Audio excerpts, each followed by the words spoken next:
It's really cool. All this It's stuff. really cool, man. It's really cool. Really I can see all these things on the watch face. So cool.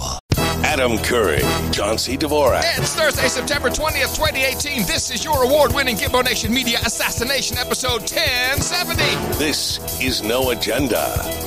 Still stomping around the old country and broadcasting live from the Garden of Amsterdam here in the Dench Music Studios in Loudon, in Gitmo Nation Lowlands. In the morning, everybody. I'm Adam Curry. And from northern Silicon Valley, where I'm awaiting the Zephyr, I'm John C. Dvorak. It's Crackpot and Buzzkill in the morning. That's right.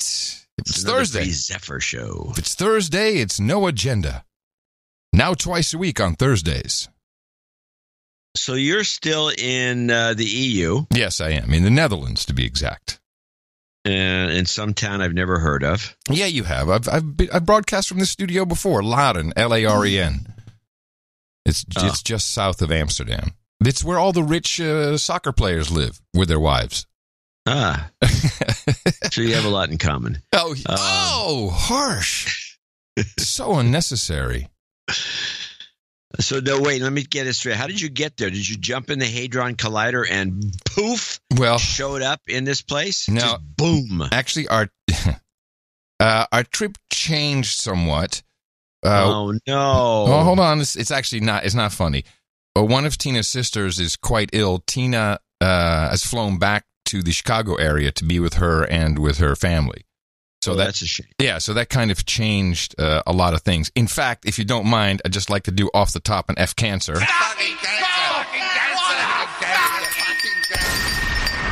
You've got karma. I'm told that stuff does work, so I don't want to leave any stone unturned.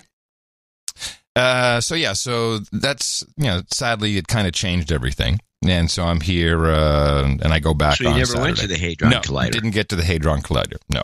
Oh, well, that's good for another time. But we did have a nice train trip from Zurich to from Luzerne to Zurich, and then we flew from Zurich to Amsterdam, and another interesting train ride. The train is kind of convenient. Well, that's because the places are close to each other, and there's lots of trains. Yeah, and it just kind of works. I don't know. There's no drunk people. I don't know. Maybe I haven't been on the wrong trains. But something that was kind of, and it just struck me as odd. I'm not quite sure if I'm seeing it the wrong way, but you order your train tickets online, which is pretty simple to do. And then they do force you, this would be Tina in this case, to download an app. If you can't print it out, you have to download their app, and then you have to import your tickets into their app, which is pretty much showing a PDF on their app, which I think just probably could have just shown a PDF. Well, you have a QR code. And so when the conductor comes by to check your ticket, it just seems so, I don't know if it seems odd to me that you're showing your QR code on, in this case, the keeper's smartphone, and the conductor is scanning the Q code with his smartphone.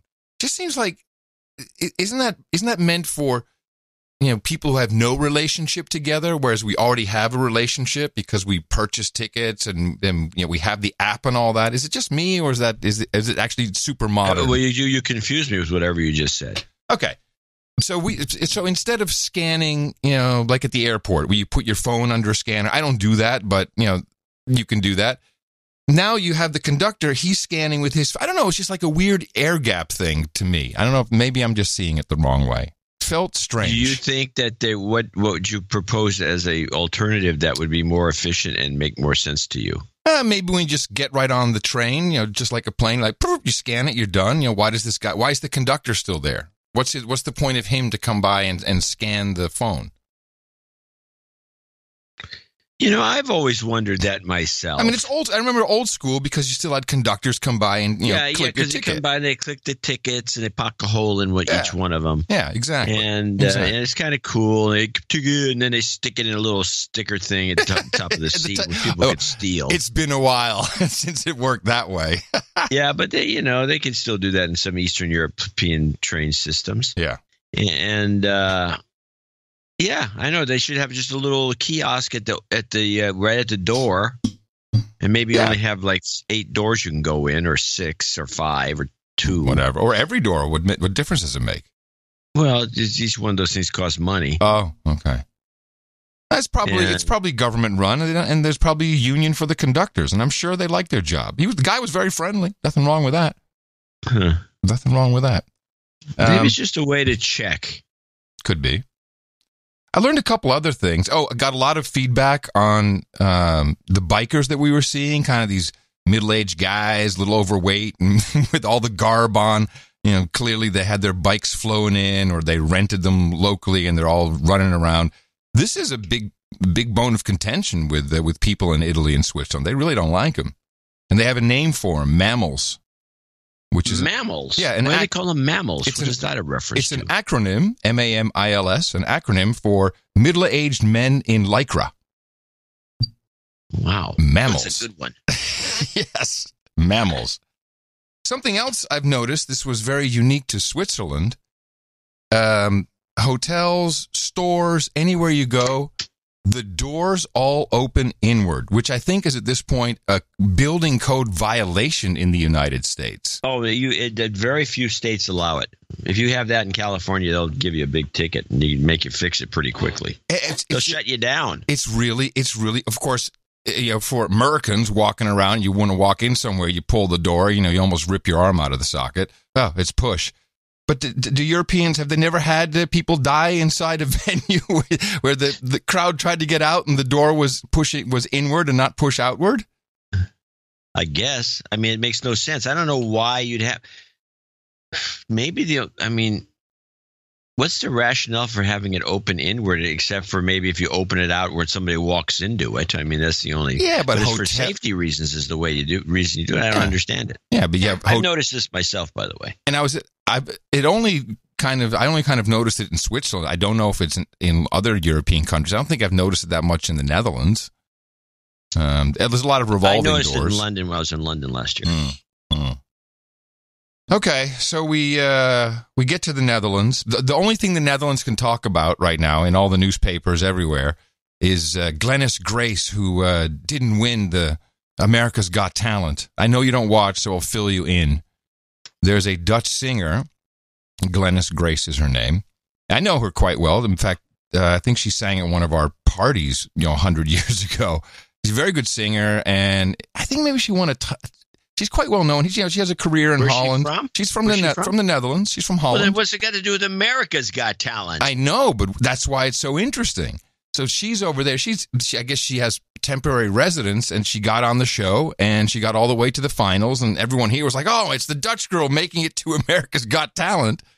As far as I know, she doesn't live there. She might. I thought she always lived here. And she didn't get through, but this is the national pride that she got all the way to the finals. Yeah, it's fascinating. Mm-hmm. Well, I'm just saying that's what everyone's talking about. But here, well, I've not much better than what we're talking about. I did watch the Emmys. You missed that. I have two more things to mention in my report, and then I desperately want to hear about the Emmys. No, I want to hear.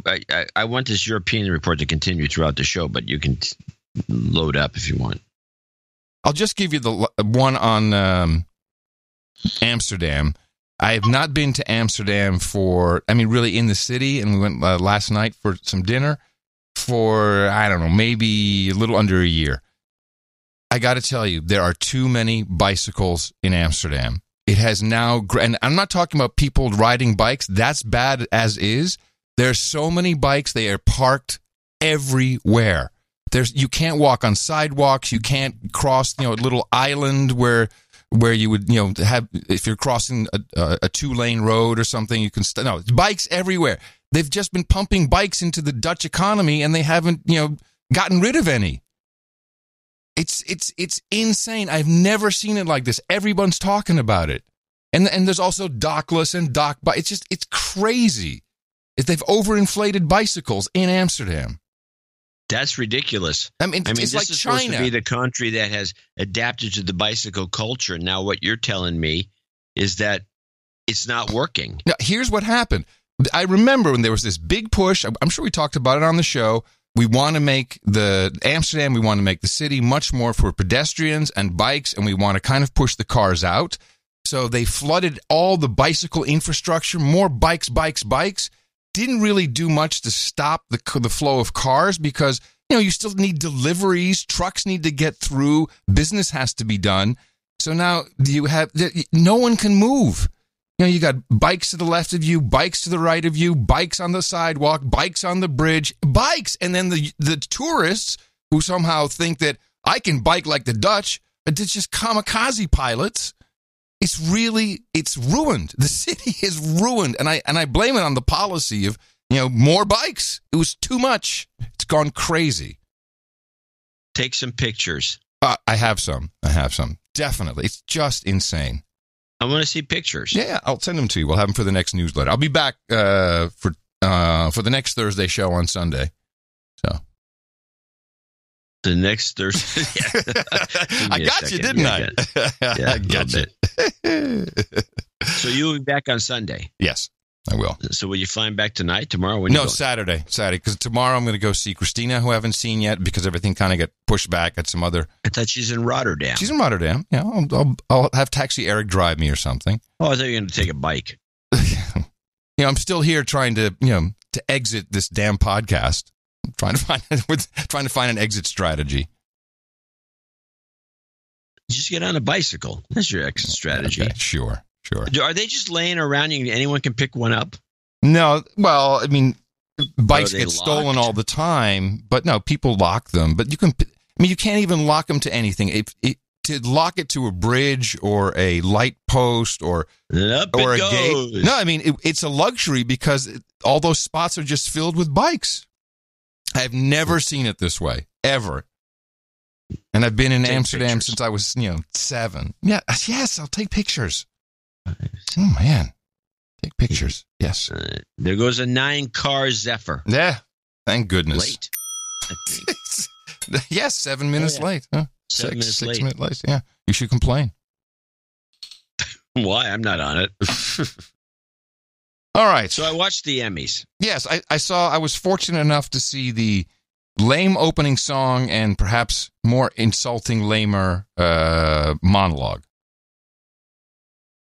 Well, the lame opening song that they obviously the guy producing it, the Saturday Night Lorne Live Michaels, guy, right? Lorne Michaels. Yeah. He put the hammer down and said, "No political, no Trump stuff. We don't want to see any political or Trump stuff because that's what we do on Saturday Night Live. I don't want to see you guys stealing our material." Right. So instead, just rag on white people, men in particular. So there was a little bit of that. It wasn't that bad. I thought the thing was pretty mild politically, but I got annoyed by a couple of things. Not politically, John. I just thought it was insulting. It was too many white people. Oh, white people. Oh, white people. Oh, yeah, they were doing a lot of material about and the show is, I would say, overrepresented by the black community. Yeah, but not in the winner's circle. Many black presenters, including guys like a couple of guys. It was all Saturday Night Live people. Yeah. It was ridiculous. But not in the winner's circle. There weren't too many black people. What I could see, seems like they lost. Well, whatever. The point is that a couple of things that galled me. They had, I think, 4 writers' awards, and except for the last one, writing for a drama, they never mentioned the names of the writers. Huh. Even though it's a writing award. Yes, they mentioned they showed the name of they just played a clip, showed the name of the show, no writers. They didn't mention the writers. They never said directed by. I mean, when they said directors, they mentioned the guy's name at the front. They said so and so and so and so. Zachary, directed such and such. They put these guys' names out there. No, for the writers, they never said anybody's name except the winner. They had to mention his name because they had to call him up to the front. Okay. Well, that's kind of rude. It was very rude. It was for the first 3 of the Writers' Awards. They never mentioned the writers. The last one they did. They named a writer at the beginning. I found that to be outrageous. And I'm surprised the writers put up with this crap. Where's the Writers Guild? And then the other thing that was Wait, stop, Sessa. How were the ratings? I didn't check the ratings. Nice they report. Couldn't have been good. It was a terrible show. I'll check the rating. Keep going. The entertainment was lame. The song at the beginning, like you said, was stupid. And it was all, race. You're right about that. Oh, all time. Here we go. The Emmy Awards drew a record low audience of just 10.2 million people, down 11% over the past 2 years. Woohoo! Yeah, that makes sense. It was hard to watch Good because work. it was not entertaining. Anyway, and then they get to the dead people's section. Yes. We love the dead segment. They do the dead segment, and they throw in John McCain. Into the Emmys dead segment. Oh, that's right. Yes, I read people were really mad because they had John McCain in, yet, but then they didn't mention Mac, some rapper who I'd never heard of, but he How about Tom Wolfe? anybody. How about Tom Wolfe, the writer? He did a TV series in the 70s. He died. He was a famous novelist. He did the electric Kool-Aid acid test, Bonfire of the Vanities. He was a famous writer on television all the time. No, he gets snubbed. Another writer Really? snub, I might add. Huh. Lorne Michaels, I think, just doesn't like writers. They're probably getting in the way. They're not that, they're a pain in the ass. I have no idea what it is, but there was obviously this, and I didn't see a lot of dead writers besides Tom Wolfe. I'm sure there's a lot of dead, except for Neil Simon. Yeah, duh, you can't leave him out. But there's other. This is really, I thought, a snub to anyone who wrote for a living in that business down there. Huh, have you heard anyone else complain about this? Is anyone on Facebook talking about it? I don't have Facebook, so I have no idea. All I know is that I'm talking about it. I'm just asking. And so, so Tom Wolfe is left out, but John McCain, they throw him in. What does he have to do with anything? And are they going to put every dead politician? Politicians die a lot. Yeah, in really unfortunate ways sometimes, too.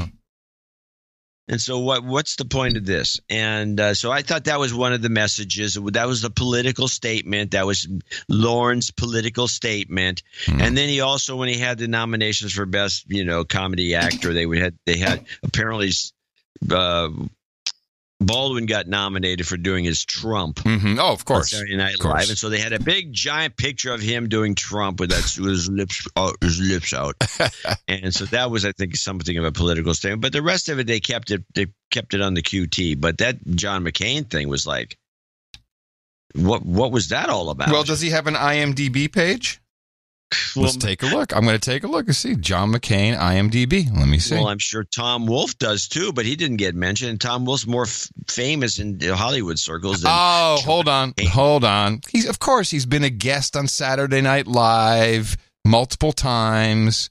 Lorne produced the show. Hello. That's how he justifies it.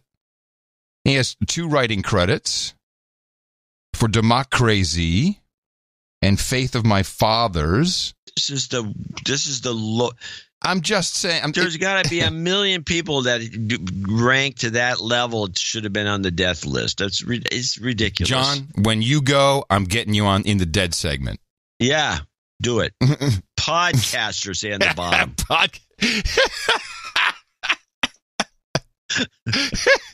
You would come back and haunt me. Yeah.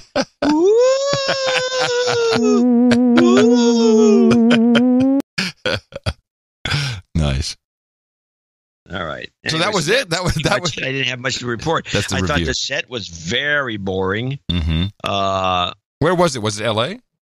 Yeah, it was in L.A. at the Microsoft Theater, which I think is the old. I don't think it's not the Dolby because that's still there. It's the Kodak Theater, I think.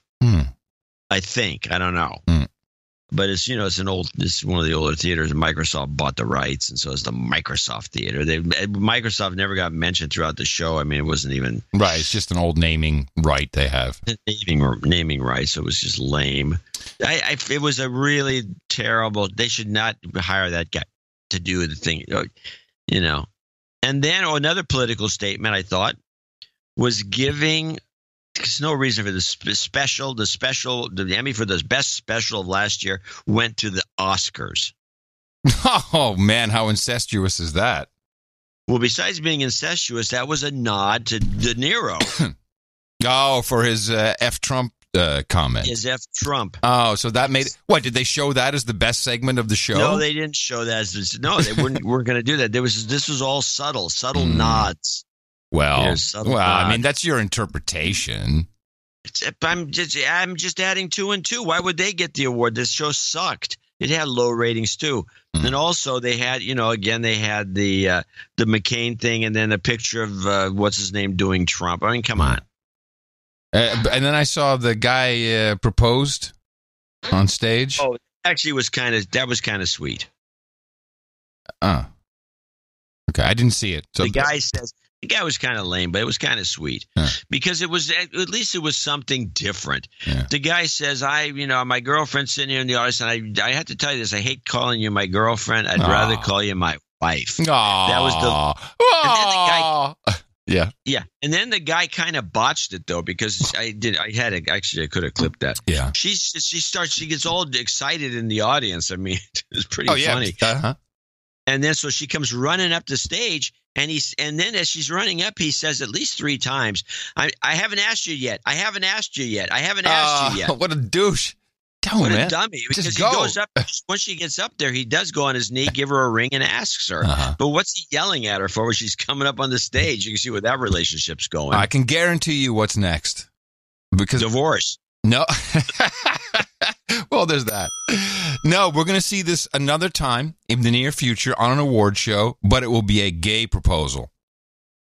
That could be. There was one later in the show. There was a callback to this moment way late in the show. Where this guy who's also got a girlfriend in the audience I forgot her name. She's some actress. She said she'd punch me in the face if I asked her to marry her here. And I'm thinking, yes, do that on my show, please. Very good. Anyway. Yeah. Well, there is one piece of news that was played up pretty big here, particularly in the Netherlands, since it is news that concerns quite a number of Dutch citizens, many of whom were killed in MH17, the downing of the MH17 airliner over Ukraine, as the Russians did a big live news conference. It was carried live all over the country. People were tweeting about it, and there was live stream on RT, of course. Who interpreted the news for us. And in a nutshell, they have proof that this was a Buk rocket that was in possession of the Ukrainian army and could have only been deployed by the Ukrainians for a number of reasons. And I do have a clip. Remember, this, of course, is RT, so you'd expect them to be all over this news in a positive fashion. And that was, I did a John right there, didn't I? Hey, good work. Fabulous. I like the way we're shortening the show. Yeah. It's literally a 1-second clip. Well, we'll have a second one. So, yeah, okay, I can summarize. They have the original. I'm so pissed about that. That's not me.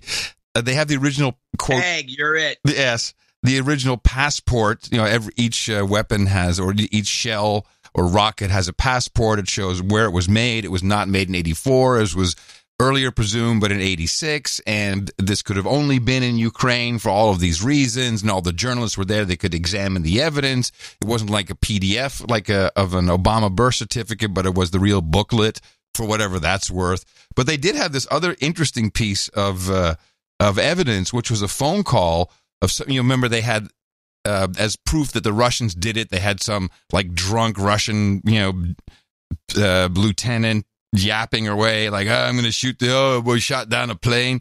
Well, now the Russians have their version of a Ukrainian colonel who, and they don't even translate this bit, I will for you. Just listen to this part of the report. The passport and all other relevant documents were actually brought to the room. In fact, they used to be top secret, and the Russian Defense Ministry have unclassified them for the sake of the probe, for the sake of the investigation. They also passed on all the data on the rocket to the official investigation, and they are saying they are open to everybody, to any inquiries, any further questions that the official investigation may have. In fact, even us journalists had a chance to have a look with our own eyes at these papers. Also, the second part of the presentation. This is interesting because I'm telling you, I probably cut out the wrong part on this one too. Although this is a good part of the report, but This is not what I intended to clip for you. The you. Russian Defense Ministry included some footage analyzed before by the Joint Investigative Team, and the Russian Defense Ministry says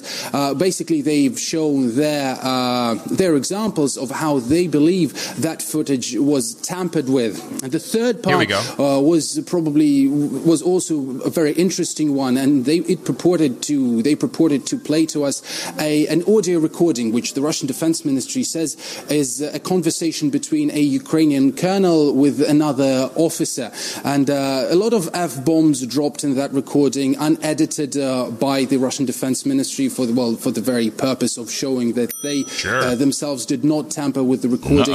And this is the key bit from it. Right, so this is only translated with subtitles, but this colonel says, "Holy crap, we don't want to blow up another plane like we did." I don't know if that's the actual translation. Someone will, in the audience will check it for us, but that seemed to be it was a very clear recording, almost as good as they had of Victoria Nuland. The Russians know how to do. The Russians have been preoccupied with, and there's some cultural reason for this, and I can't remember quite what it relates to, but the Russians are really into high quality recordings. Oh yeah, there was kind of an element of that in the death of Stalin. They have. I saw it, but tell me what part? What part? The beginning where they're recording. Yeah. You're right. They have, during the Soviet era, there were microphones everywhere, and they used to everyone knew there was microphones buried here and there, and they just really like that more than anything. They like to listen in. Curry, podcast perfectionist or Russian spy? One of the two. Read the book. Anyway, so it's good. Well, I kind of believe the Russian side of this because of the length of time it took to rig the report. Yeah, exactly. And remember, the thing went down. It should have been within a month or two. They should have had something to tell us. They told us nothing for over a year. Well, it seemed to me it must have been phoning up evidence. It's been longer. It's been much longer than that. And remember that a lot of the main evidence against the Russians comes from Bellingcat. Do you remember Bellingcat? Yeah, with the upside down C ? Bellingcat is the blogger who has a little group, and he's kind of like the Snopes of MH17. Yeah. Yeah. Exactly. So, I don't know. The whole thing is sad, and in the Netherlands, people have just been shut down by the debate has just been quashed by the politicians and the mainstream media. Shut up. You don't need to know. Yeah, well, this, every time they come up with a report that's from the JIT, the Joint Investigative Team. Well, we think this is it. We're pretty sure. We'll know in the next update. Then it's 9 months. Yeah, well, look, we have 97% of scientists are on board. We really believe that's how it's going. Yeah. So, yeah. It's sad. The whole thing is sad.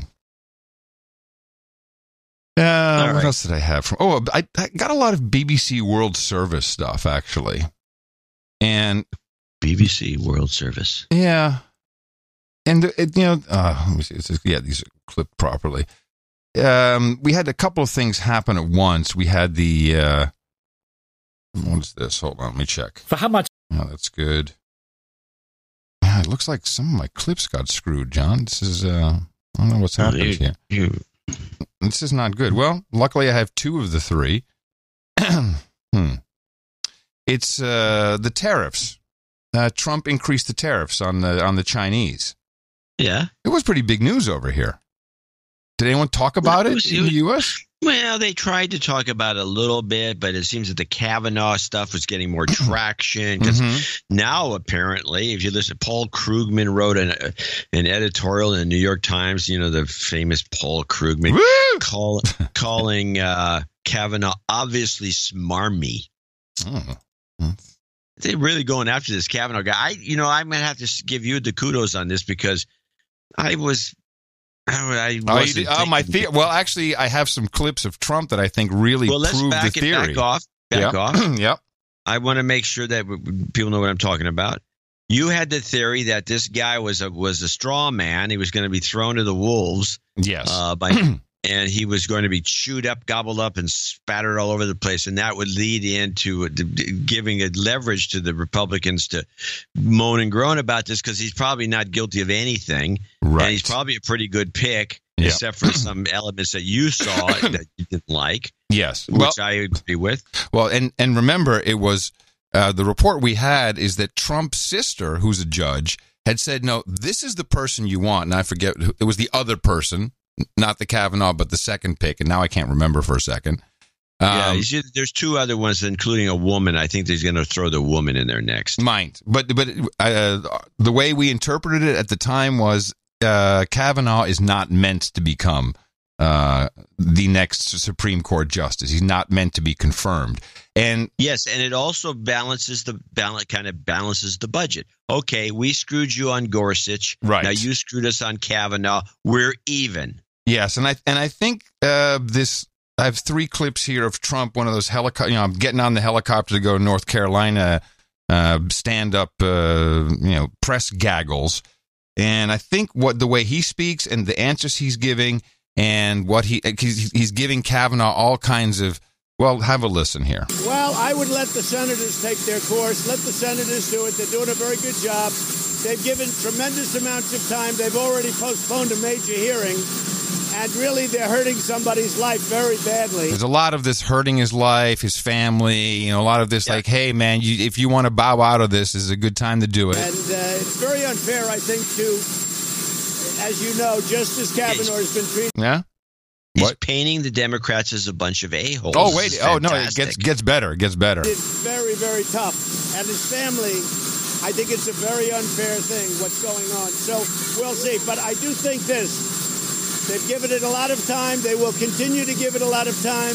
And really, it's up to the Senate. And I really rely on them. I think they're going to do a good job. So a lot of this time, don't worry, no rush, take a lot of time.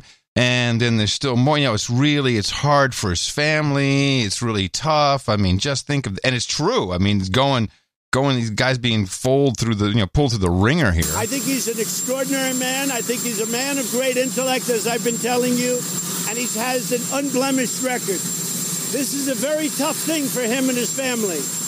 And we want to get it over with. At the same time, we want to give tremendous amounts of time.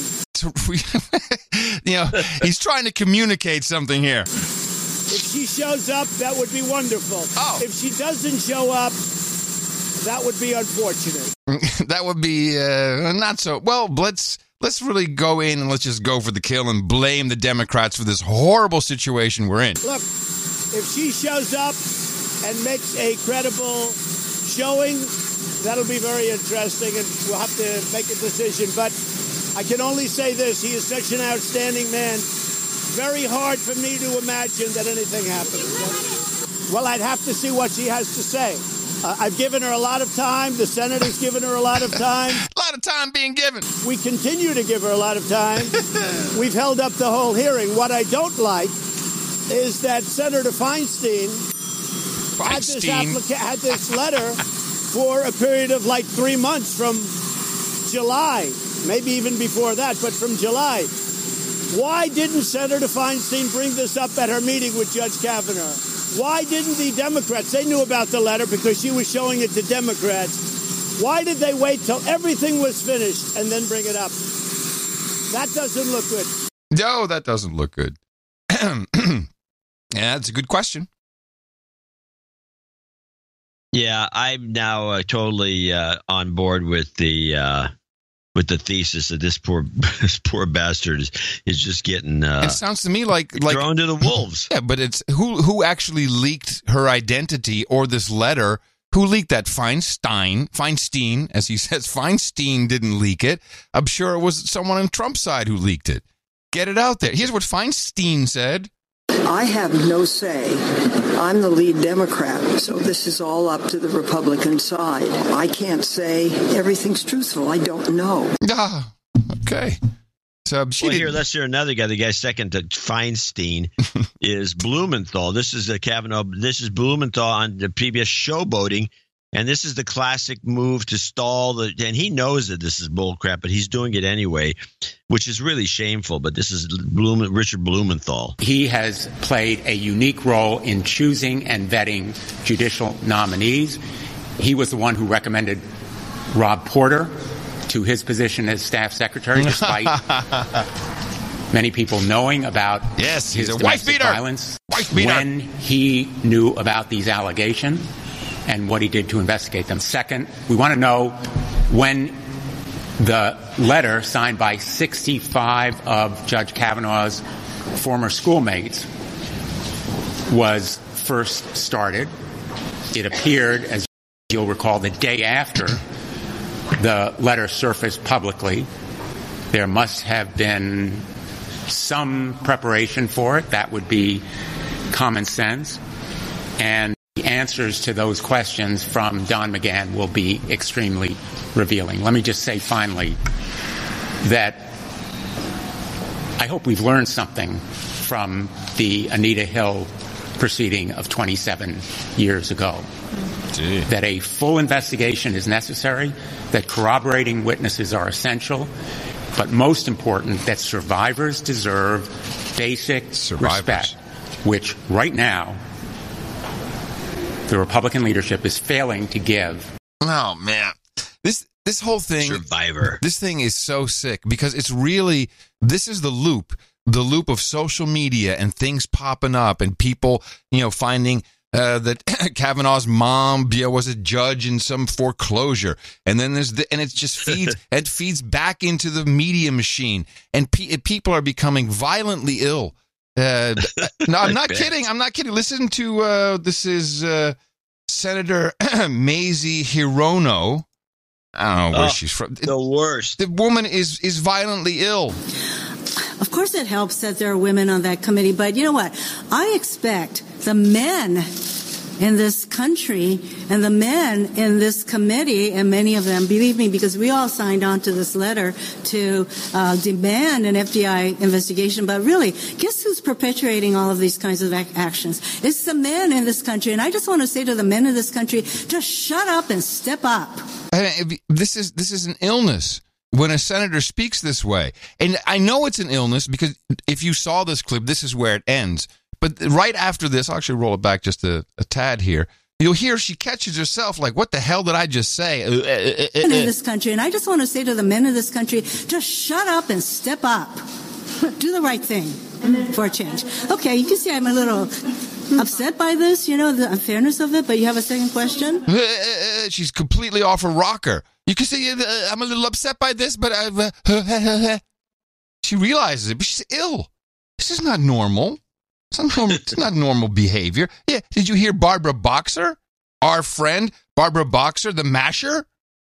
The hitchhiking masher? Can I say that? Can I get sued if I say that? It was a masher, but maybe. Well, she was always trying to. She was always hitting on guys. The hitchhiking hookup-er. Sorry, hooker, trying to hook up her. Forget it. Here she is. This woman is to be believed. Now she's talking about Anna Eshoo. Well, hold on, stop a second. Yes. What has Boxer got to do with anything? Hey, Kamala Harris took her job. She's on MSNBC providing commentary. And she's talking about Dr. Ford and Anna Eshoo. You looked into Anna Eshoo. Oh, Anna Eshoo's the worst. Who is she? Who's Anna Eshoo? She's one of our representatives in the state of California. All right. So Anna Eshoo has vouched for Dr. Ford, and Barbara Boxer says this. This woman is to be believed. Anna Eshoo is one of the most incredible people I know in this world. She has a heart of gold, and she's sharp. She knows after sitting with that woman, you can believe Anna Eshoo and you can believe Dr. Ford. This was attempted rape. Yeah. And this is a woman who exhibits, Dr. Ford, courage, but the classic signs of post-traumatic stress. I mean, wow. I don't think this is healthy debate anymore. No, but it falls right into the pattern that you predicted. I'm surprised that you feel bad about it. Well, I'm just looking at it from a distance. I'd be gloating a lot more than you are. I think it's. I've been in the EU now, and I look across the water and I go, "Oh man, Really? We do cool shit too, people. Back off. The thing is, here's the clip that I'm surprised that mainstream isn't playing over and over and over again. This is Kavanaugh in his own words. But order the FBI to examine the accusation that Kavanaugh categorically denies. The judge here in 2015 reflecting on a saying among his high school classmates. What happens at Georgetown Prep stays at Georgetown Prep. That's been a good thing for all of us, I think. I mean, come on. That's gold. That is gold. You're right. They should be playing that. Why aren't? I mean, it's very odd to me. And you see, on Fox News, it's all like, yeah, she should speak. Let's get all this. It's like they've all been instructed. This guy, he cannot become scope. We want to draw it out. It's got to take. And this is the Republicans, the Fox News station. The Democrats, like, he can't be, and they're like, yeah, take your time, do as much as you want. This is bizarre, man. There's something amiss here. This is not normal behavior. There's nothing amiss. It's going exactly as planned. Yeah, you're right. Yeah. Well, I'm glad I called it. Although, I am too. The best part of this is the memes. I'm surprised you called it, and then you're like, after you've already, instead of spiking the ball, you're saying, I don't know, maybe we should bring it back and run to play again. No. I'm not saying that. You're like the reluctant touchdown scorer. Because I don't know, ref. Do you think I actually got in? I'll tell you why. Take the ball. You tell me. I'll tell you why. I don't get it. I'll tell you why. This is too on point. I'm doubting myself. It's too on point. It's so exactly what we predicted. I'm doubting myself now. How can this be happening? This where's the hitch? I'm not seeing 10 years of experience. Well, what you might be doing, you might be looking for the meta. There may be something you might be right. Yeah, I think and that. what you're worried about is that this is going so smoothly that it can't be just this. Something else is. Yes, exactly. Something else is a part of this. That's a very common no agenda phenomenon. Yeah. Okay. Well, thank you for helping me through that. Yeah, the doctor and it's possible. There's something more to it. Yeah. All I know, there's the one thing I'd like play. The last thing I guess, yes, the FBI can look into a clip, which is a long clip from CBSN. The FBI, what are you hearing from your sources? Because in the case that this is he said, she said, people are immediately jumping to maybe she's asking for an investigation because she wants to delay things. Maybe she's asking for an investigation so it's not just a he said, she said. Because even Mark, who's in the room? Mark Judge, who's in the room, while he said it didn't happen, he's not willing to testify.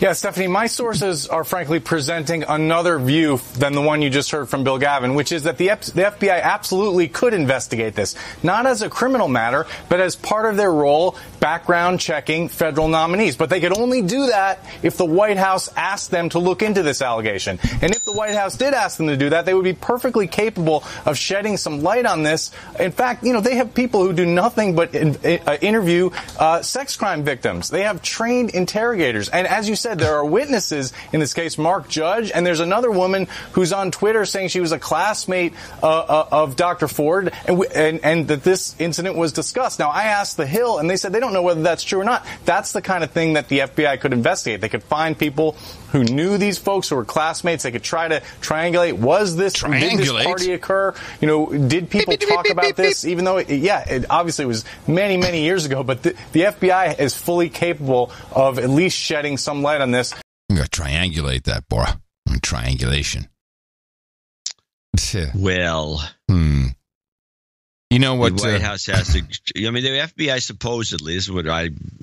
Well, Trump said that they investigated him as part of their background check. 6 times. Yeah. They investigated this guy 6 times though. Is that true? And they never came up with anything. Well, so this is kind of an insult. How do we know that's true? FBI. How do we know it's true? Well, Trump no said one's denied that they haven't investigated him over and over, because when he became a federal judge, they had to investigate him, and then they had to investigate him again. They investigated this guy a lot. Okay. All right. And it's like an insult to the FBI. Well, you investigate him and you missed this? You guys stink. You suck. I mean, the FBI can't be happy about all these complaints. Hey, it's a twofer. Trump is not only getting exactly what he wants, but he's also screwing the FBI a little extra. Yeah, without him having to do anything. Yeah, twofer. I like the memes, though. I was just going to say something else. That all these letter writers But I think there's some danger, because regardless of what Tina's opinion is on Kavanaugh and the accusations, when Julia Louis-Dreyfus also was tweeting, I support her, I signed on from my school, I'm one of the 200 signing in support of her. Tina said, I don't want to read the letter because I'll have trouble watching the show. Not regardless of the opinion, just the fact that she's doing it. Just be on television. Do your show. It's a great show. Don't ruin it. I think there's collateral damage that people aren't thinking about. Well, the other thing is Julia Louis-Dreyfus is one of the richest women in the world. She's a billionaire. She's the inheritor of her dad, and you can look him up on the Wikipedia, who in 2006 was worth $4 billion, and that was 12 years ago. Yeah. He only died recently. So she is like an aristocrat, not only just an elite, but an aristocrat who decided to go into acting as a lark. And she was a comedian. She was the funny Dreyfus in the family. Let her do her bit. And so they tolerated her. But it's like, it's a ridiculous situation with this woman. She's the one who should get out of the way. So she has her nerve. So she's the punchline to the aristocrats? Okay. I sat on that one for a moment. Well, I think just the collateral damage that show business people are now going to witness if you keep John Legend's going to see this too. That's how the machine works. You use the machine for promotion over and over again, or whatever your message is. At a certain point, the karmic wheel reverses and the shit spits back at you. I've witnessed this myself. Grinds you up. It does time and time again. It doesn't always come back instantly. It can be years later, but you will get shit spewed over you from the machine, and it happens to everyone who uses it.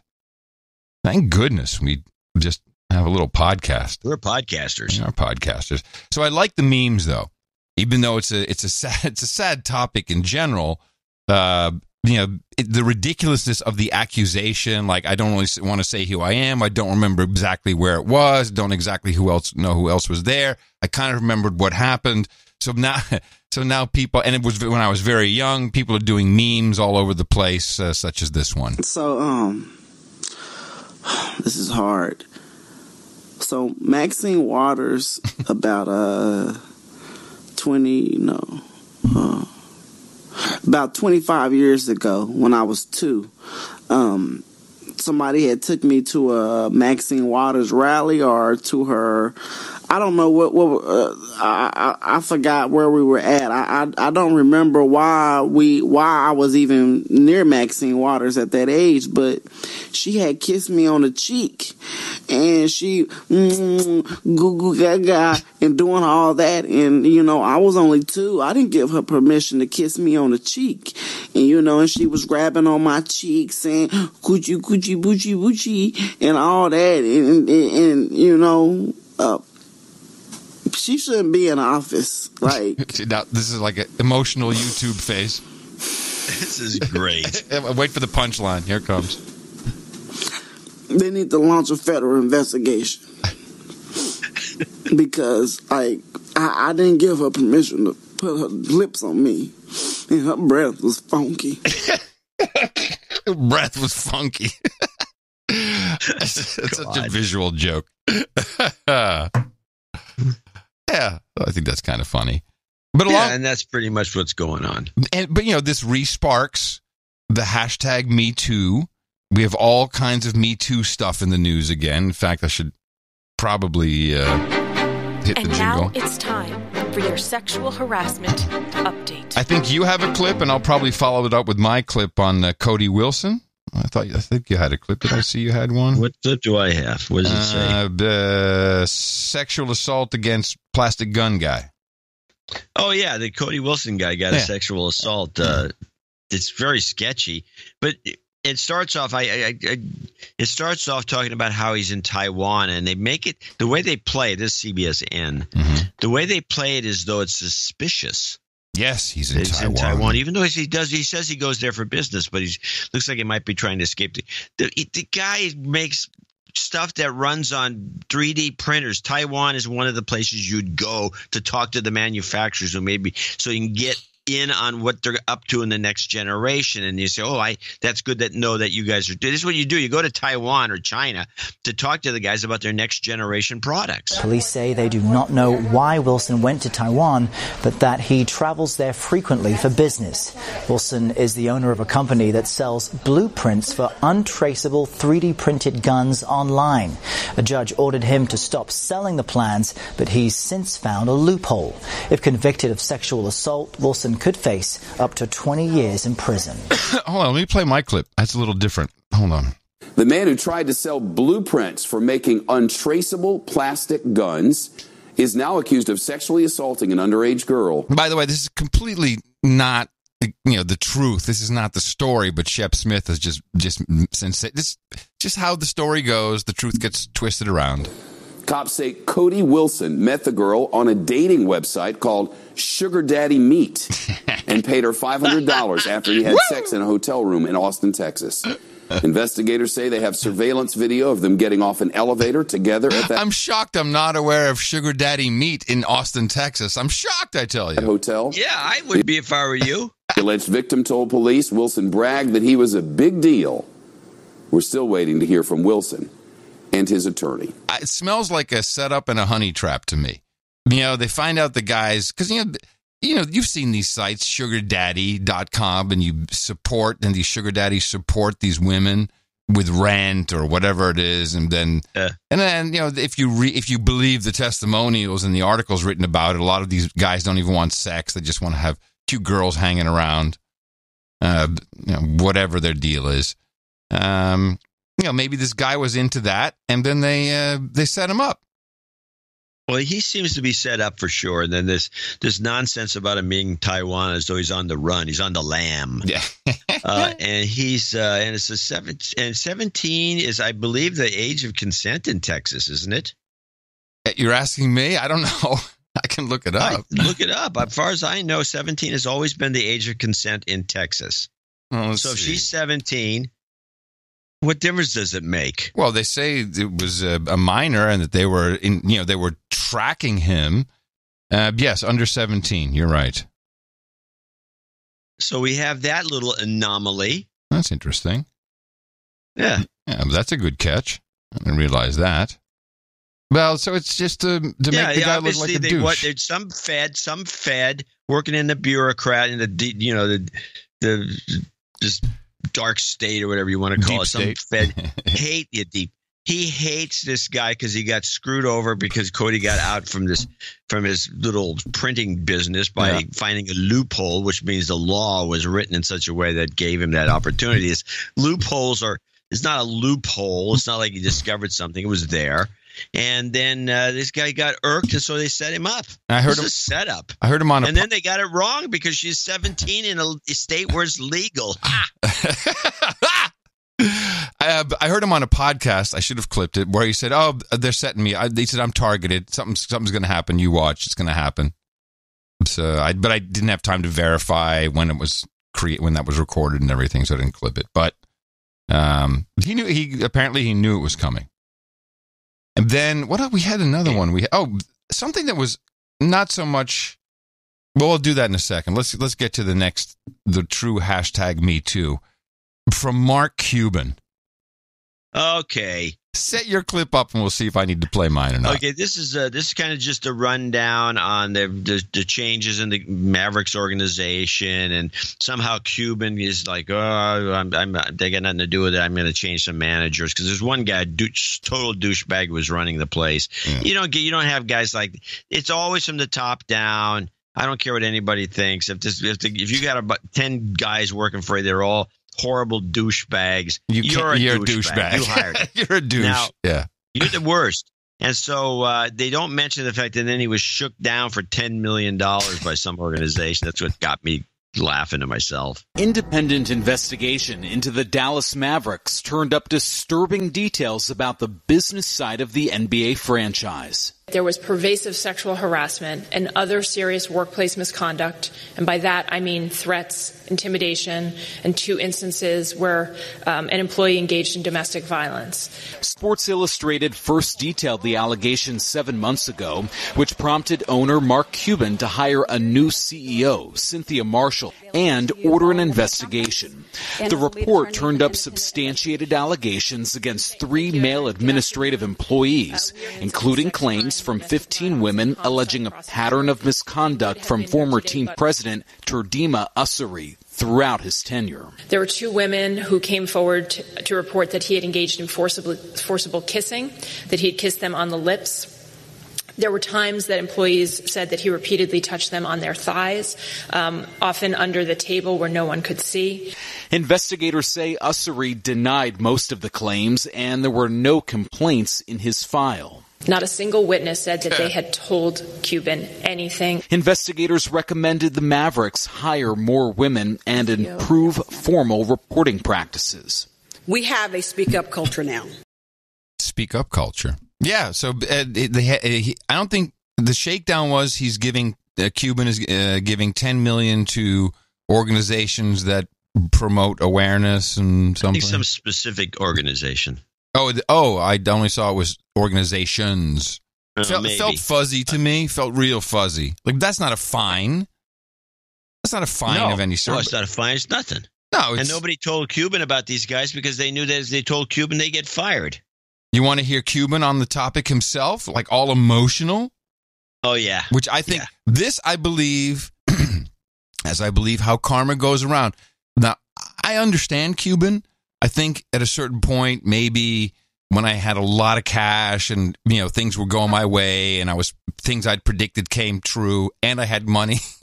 Those two, you have to have the combination. Otherwise, you're just some dude, podcaster, who says he's from the future. And, yeah, you get a little cocky. But Cuban is cocky. He's a cocky guy, and he had a lot of fortunate circumstances take place. Very smart, not taking anything away from him. But he's been cocky. The machine's going to come around to him, and this interview may be the one that's going to hurt him the most as, again, he's at the top of the organization. Here's how he's discussed. I think this is ESPN, actually. First, just an apology to the women involved. The women that in a couple cases were assaulted, and not just to them, but their families, because this is not something that just is an incident and then it's over. It stays with people, it stays with families, and I'm just sorry I didn't see it. I'm just sorry I didn't recognize it, and I just, hope that out of this, we'll be better. And we can avoid it, and we can help make everybody just smarter about the whole thing. And you read through the report, and you really read the details of things that you hadn't known about before. What stood out to you as the most difficult and sort of what people had to go through? Just the pain that they went through. My company.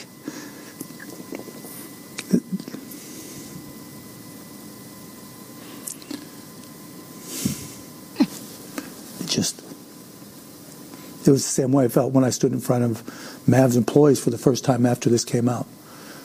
And I apologize to them. It just never in my wildest dreams did I think that this was happening right underneath me. And the pain that people went through, the pain that people shared with me as this happened, the tears that I saw, it hurt. And the way I felt was nothing compared to the way they felt. Oh, well, I'm glad you said that at the end. A lot about you, Mr. Cuban. Well, hold on a second. Doesn't this contradict the report that I had clipped? To which degree? To the degree that they said no one ever told Cuban, and now he's telling us that they're coming up to him crying and sobbing? Well, this is after the fact now that it's all out there, apparently. No, well, we don't know. He never really explained the timeline here. Okay, I'm just being presumptuous, but anyways, like, wir haben es nicht gewusst. We didn't know. I didn't know. But I'm so in touch with such a great organization, but I don't know what's going on in it. That's the contradiction. Yeah. That's the contradiction. That is really a bad thing to say. Yeah, this is the family. This is the Maverick family. Is out of control. I thought you owned it. I mean, they don't even call them companies or teams. They call them the organization because we're organized. And not only that, but he's a hands-on guy. Uh-huh. Apparently a little too hands-on. Oh, Johnny C. Dvorak. And then, although not really, actually, we should conclude this. And this concludes your sexual harassment update. It was kind of a shakeup in the open source community. As after years of abusive emails, the creator of Linux steps aside. Have you been following the Linus Torvalds story? No, I have not. You have to brief me on this. Oh, my goodness. He has come to the realization. And now, Linus Torvalds, I'll try and summarize. I guess he took GNU Linux and created Linux, whoever story you believe. But he's been running the kernel, which is the core guts of the Linux operating system. And it's a very tough job. It's a very political job, and it's all in consuming. This is a lifestyle, if you want to be someone who runs a project like that and makes these decisions.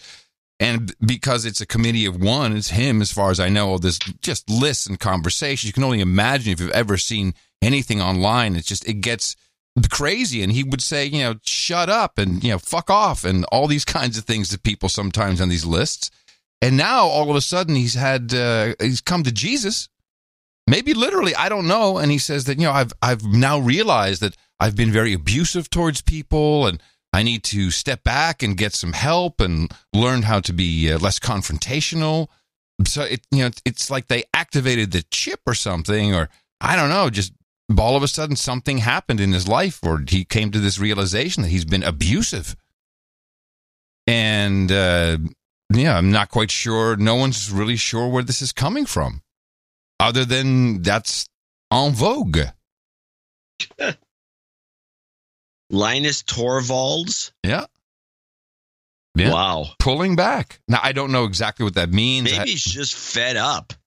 Yeah, it's just a way to get out. I can imagine that, too. Yeah. I can imagine that for sure. I mean, that's what I think Musk is trying to do.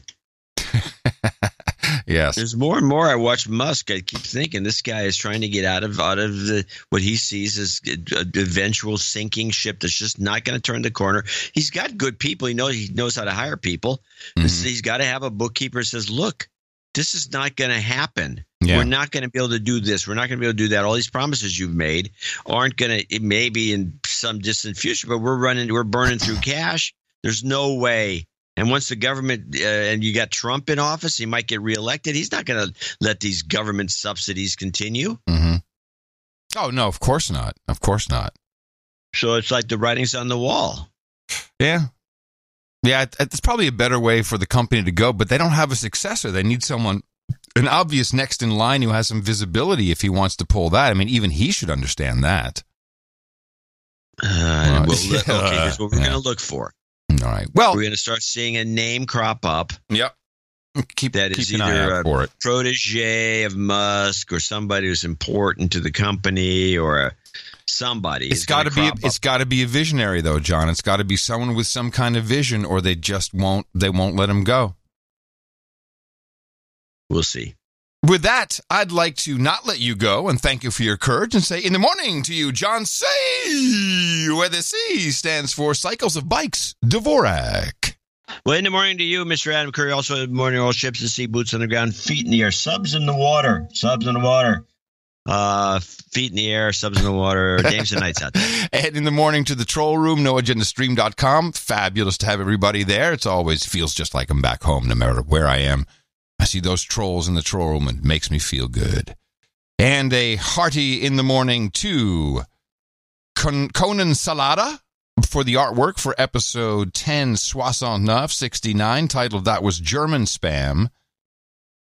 And it was, we've had a lot of ant artwork based upon an ant story, and this was a fine revisit to how you can really get rid of ants. One of our supporters had donated, thanking you, or his family had reminded him to thank you for teaching him how to get rid of ants. And that, of course, involves the torching of certain elements of the ant family. So they had this is one of the best singed ant corpses I've ever seen on the art generator. It was not very nice. Very nice work. Conan Salata. NoAgendaArtGenerator.com is where we find all of this talent, and we're always extremely appreciative of it. Thank you very much for your courage and your support of the No Agenda Show.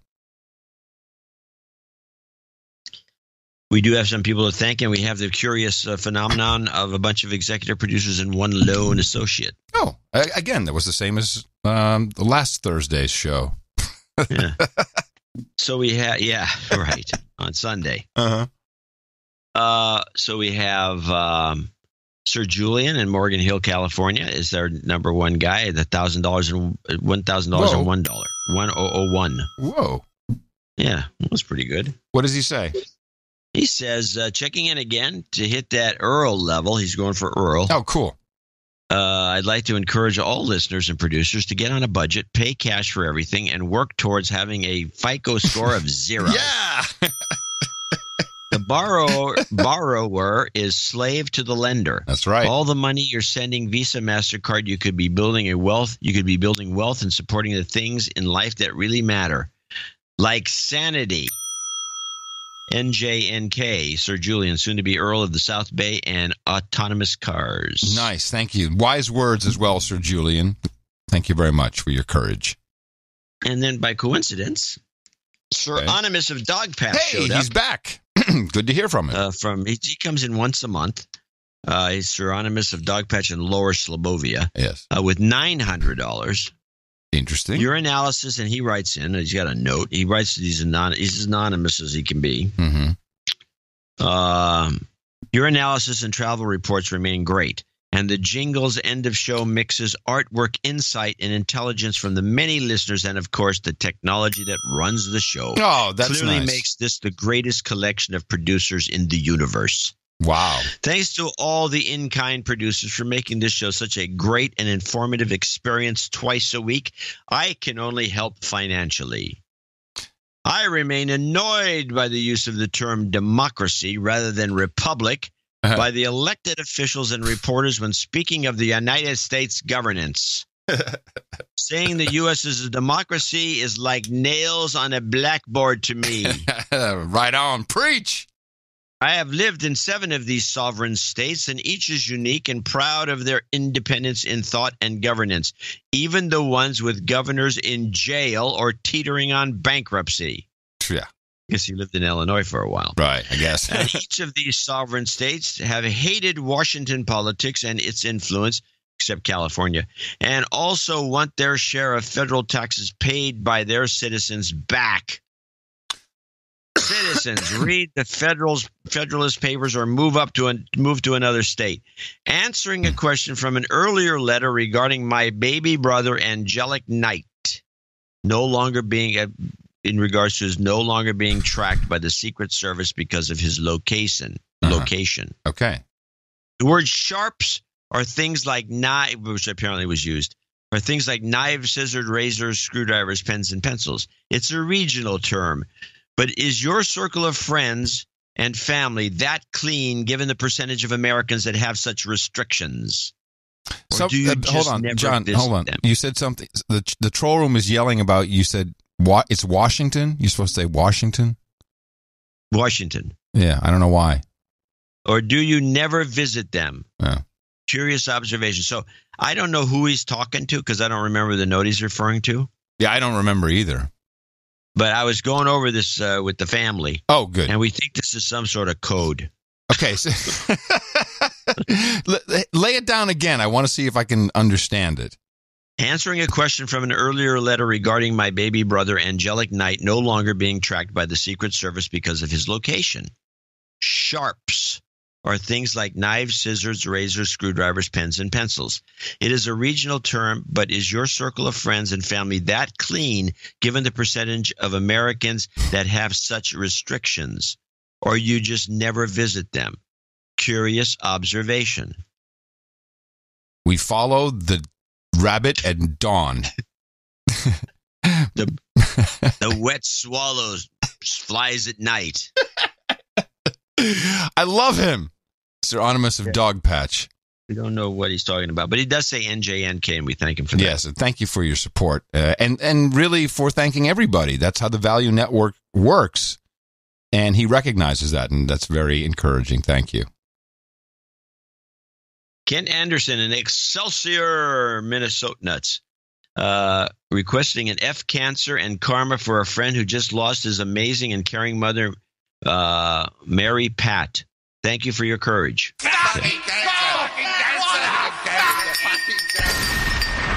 You've got karma. So Kent was 333, and Kaylin Nistor is 333. Cal from Northville, Michigan. It's our Cal. Well, as part of our executive producer month. Congratulations, Adam and Tina. He's catching up. Mm-hmm. From Sir Cal and the Lavender Blossom team. Yay. And JCD, the Scott Adams interview was great. Thanks for all you do. Yeah, that's Cal from lavenderblossoms.org. For all of the No Agenda CBD products.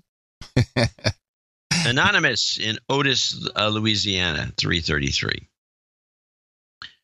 John C. Dvorak and Adam Curry, Zoe. Salty Hash likes Rhino the Bearded more than Nick the Rat. No, it's more code. What is that? That's what I'm thinking. Let's say this again. What is he saying? My wife says, they're going to be knocking at your door. Hey, Jay, make sure to call me if the dad gets carried away by two guys in suits. Reading a bunch of coded material here on the show. I don't know. I don't know either. All I do is read the notes. They write a note. They give us some money to read it, so I'll read it. I don't know. Is that bad? Okay, go on. Quote, Salty Hash likes Rhino the Bearded more than Nick the Rat. I am knighting today to support Nick the Rat. Please knight me, Sir Genowich. I think it's Genewich. Genewich. Genowich. Yeah, Genewich. No, he's in the troll room all the time. Oh, okay, Genewich. I think it's Genewich. Or on Twitter, I see him everywhere. Genewich, that guy. That guy is such a Genewich. And last we have James Bickhouse. Parts of $209.18, and he'll be our associate executive producer. Every year around this time, he writes, I donate in honor of my daughter Elena, who passed on 9/18/2014. Been listening since episode 1. Lots of cancer donations lately, so please tune up the F Cancer jingle. Yes. Thanks, Jim. Thank you, Jim. Yeah, I'm going to hit it again real loud this time, okay? Here we go. 1, 2. I got to put on the boost. There we go. The boost. Well,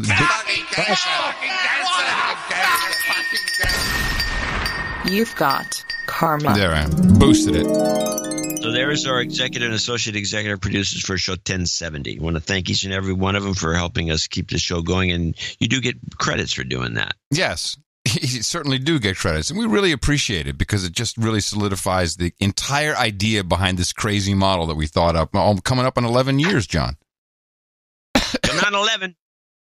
Okay, that was unnecessary, but okay. Thank you. These titles you receive, executive producer and associate executive producer, are actual titles. You can use them anywhere titles are recognized. Using them on the LinkedIn does seem to result in work, and we're very proud of that. And we will also be thanking everybody who came in $50 and above in our second segment. And we have another show on Sunday, sometimes known as Thursday. Remember us at Dvorak.org/NA. So much to deconstruct. Yes, we've got a lot for you to go out and talk about. Our formula is this. We go out, we hit people in the mouth.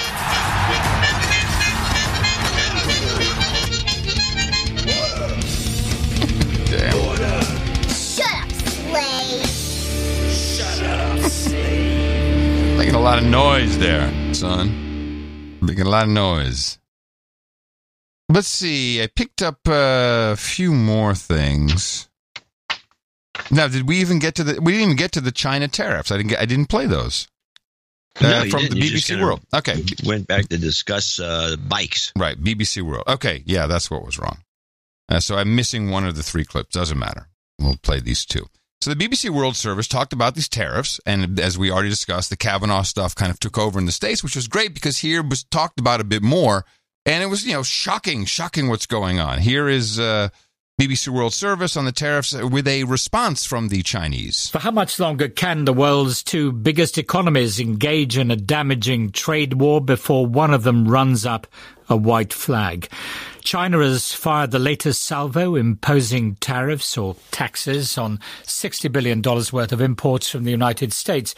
It was responding to President Trump's decision to levy further tariffs on $200 billion worth of Chinese goods. The Chinese Foreign Ministry spokesman Geng Shuang said no one should be surprised at China's response.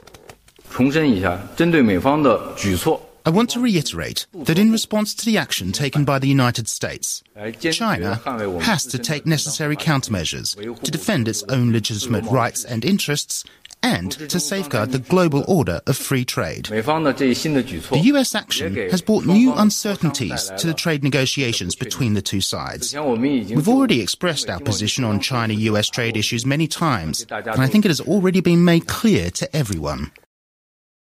So the second clip, unfortunately, was part of a nice threesome because they explained there that the Chinese are kind of running out of tariffs to put in place because of the trade deficit. We have a huge trade surplus. Mm-hmm.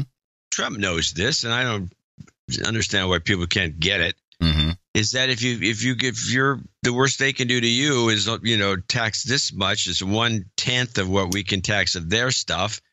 They're the ones that will get hurt the most. It's all obvious. Yeah. It's basically, I think, about 120 billion to 600 or to 600 billion. I think that's the difference in number. Yeah, it doesn't seem like a it seems like a no-brainer. It's like eventually you're going to lose. This is just a bigger stick. But, and this was interesting from the World Service, there's a lot of shenanigans going on behind the scenes that is actually much more important. But the other things which have been happening behind the scenes include China withholding permission for a U.S. tech company to acquire a Dutch chip maker that had been several years in the negotiations. And they just simply sat on their hands and did nothing. So they didn't grant permission. That M&A fell apart. The United States has restricted access by Chinese tech company ZTE to key components from America, such as semiconductor chips.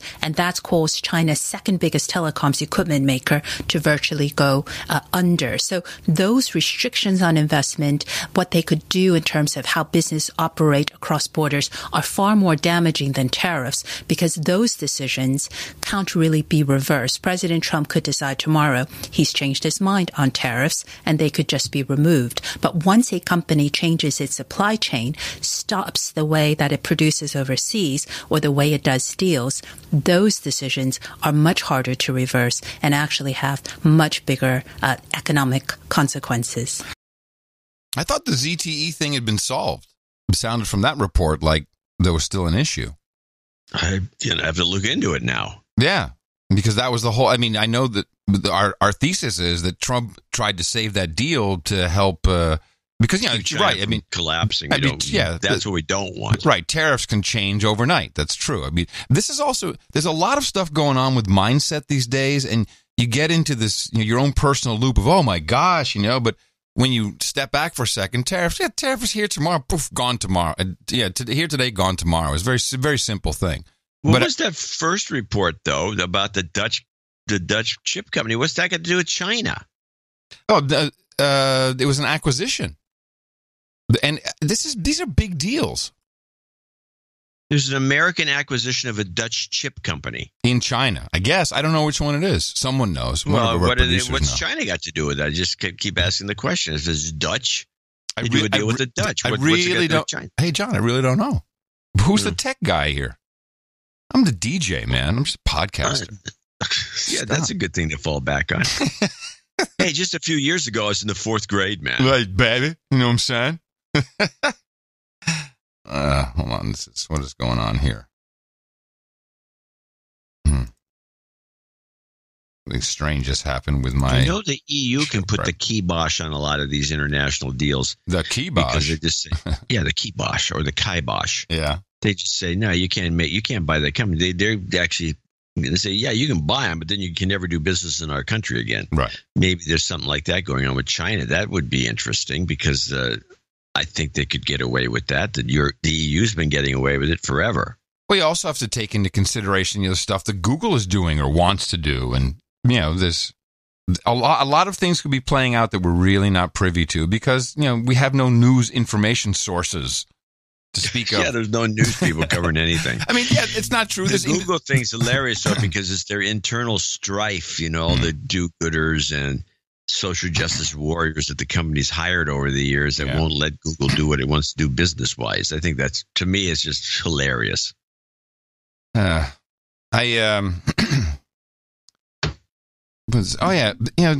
just wanted to play this clip just because what he says is kind of funny, but I don't know if you saw Joe Biden. No. Well, here's what he said. These forces of intolerance remain determined to undermine and roll back the progress you all have made. And this time, they, not you, have an ally in the White House. This time, they have an ally. They're a small percentage of the American people, virulent people. Some of them the dregs of society. And instead of using the full might of the executive branch to secure justice, dignity, safety for all, the president uses the White House as a literal bully pulpit, callously exerting his power over those who have little or none. So I play the clip because, of course, he said some of the people who support the president are dregs of society. Dregs of society. But you really need to find that clip or look at a recent photo of Joe. Because whenever he looks older, he looks much thinner, but whenever he turns his face profile, there's a great no agenda movie that we recommend everybody watch. And it's not our movie. This is a no agenda type movie. It's actually in a way a cornerstone of the show is They Live, which is Roddy Piper stars in this. And I think it's a Carpenter movie. It was a John Carpenter movie. John Carpenter's only horror movie. And no, he did horror movies, but it was only science fiction movie. Yeah. And it is a must watch. It's not the best made movie. But it's very funny. Yes.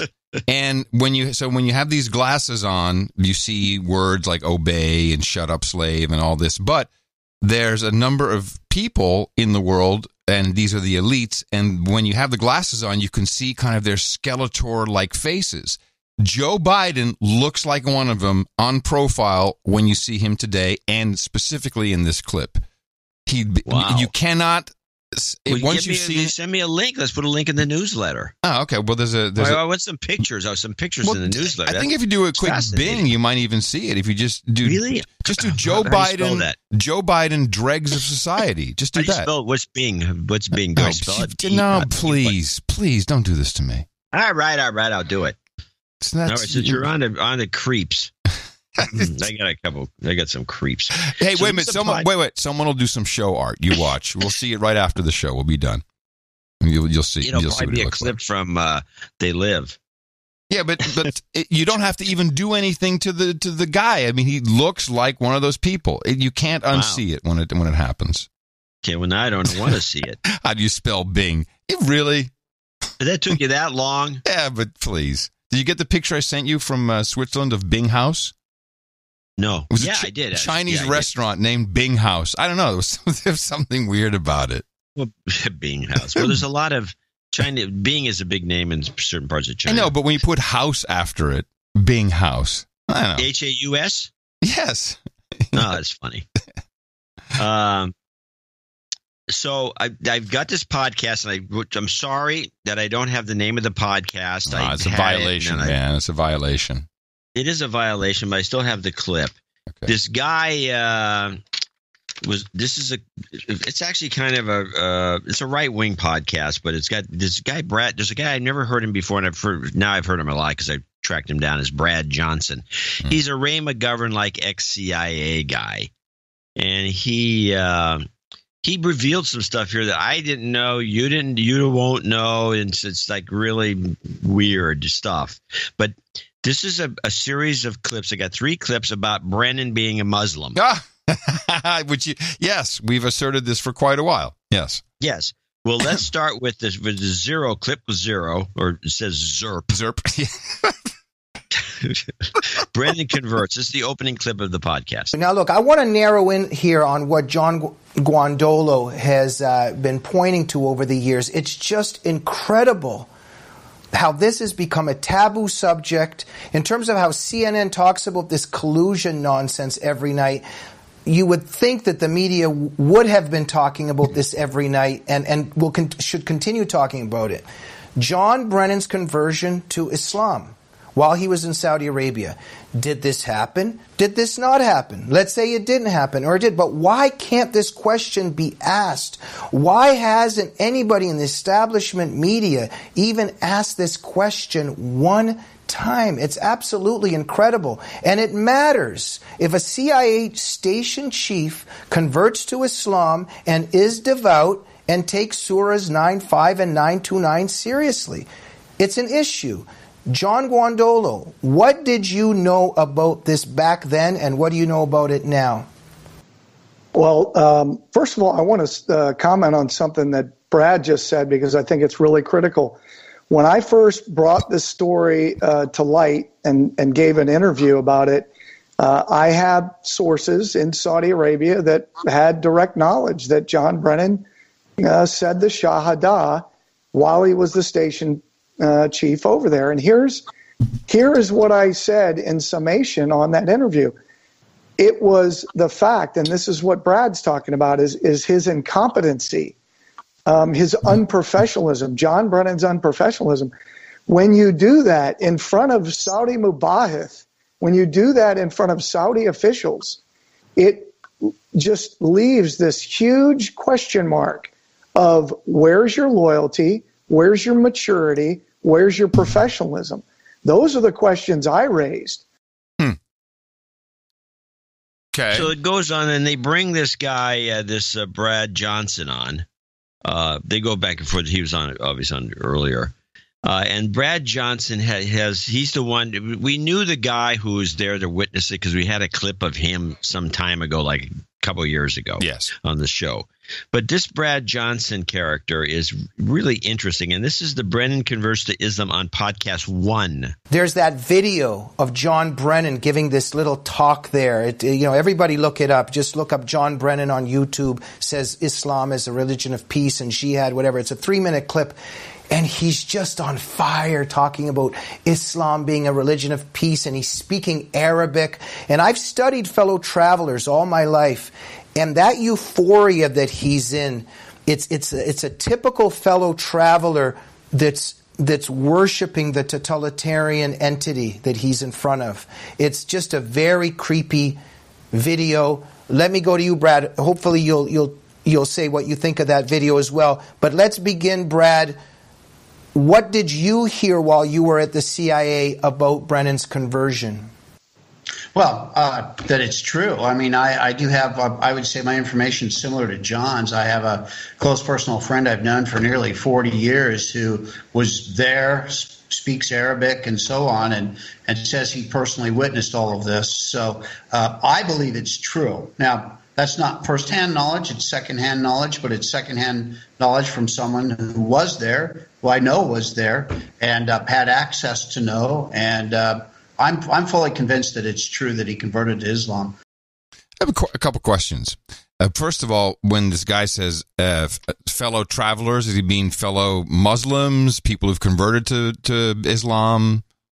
I'm not quite sure what he meant by that. I think what he refers to, this actually goes back to the days of the communist scare in the 50s, and fellow travelers were people that were subversives. Oh. And you could spot them by their kind of zealotry, and it's a style that indicates that they're really not they're on a specific side of things. And just in the back of the 50s would be the communists, the old communists.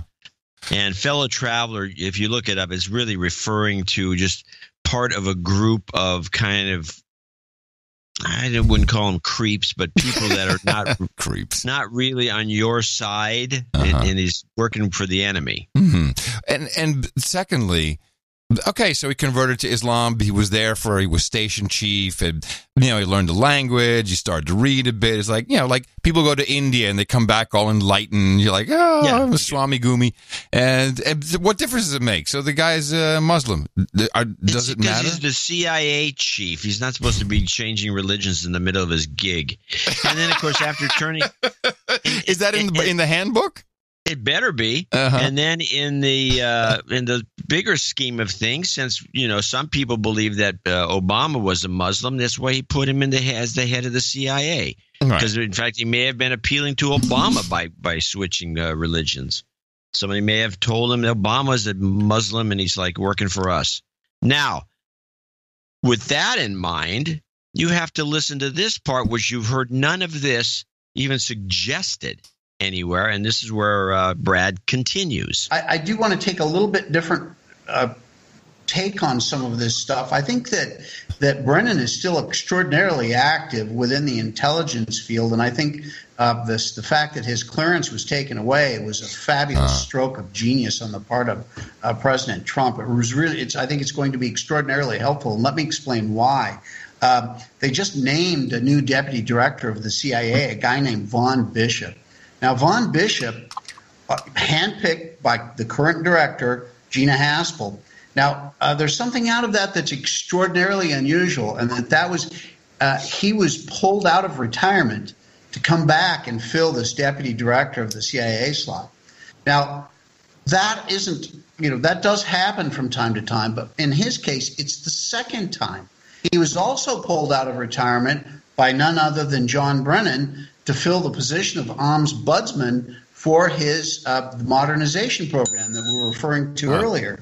Now, that's one guy. There's another guy now who's the chief operating officer, the COO for the CIA, a guy named Andrew McCridis. Andrew was also handpicked by Gina Haspel, also pulled out of retirement to be put into that position, and previously was also handpicked by John Brennan to act as the head of the task force that he created to implement this modernization program. So now Gina Haspel herself was somebody that was a close associate. Nobody's looked at her either. Even in her hearings, her confirmation hearings at the Senate, nobody asked her anything that was very tough. They were going on about the torture program and the waterboarding and all of that. But ask yourself this question: Gina Haspel, again, there's a pattern here. Gina Haspel was chief of station in London. She was handpicked and brought back and made chief of station in London a second time by none other than John Brennan, and at a time when the Steele dossier was being put together. There's not been one person to ever ask a question of Gina Haspel about any of that. Now, don't know, but I would certainly like to know, did Gina Haspel have any part of any of that?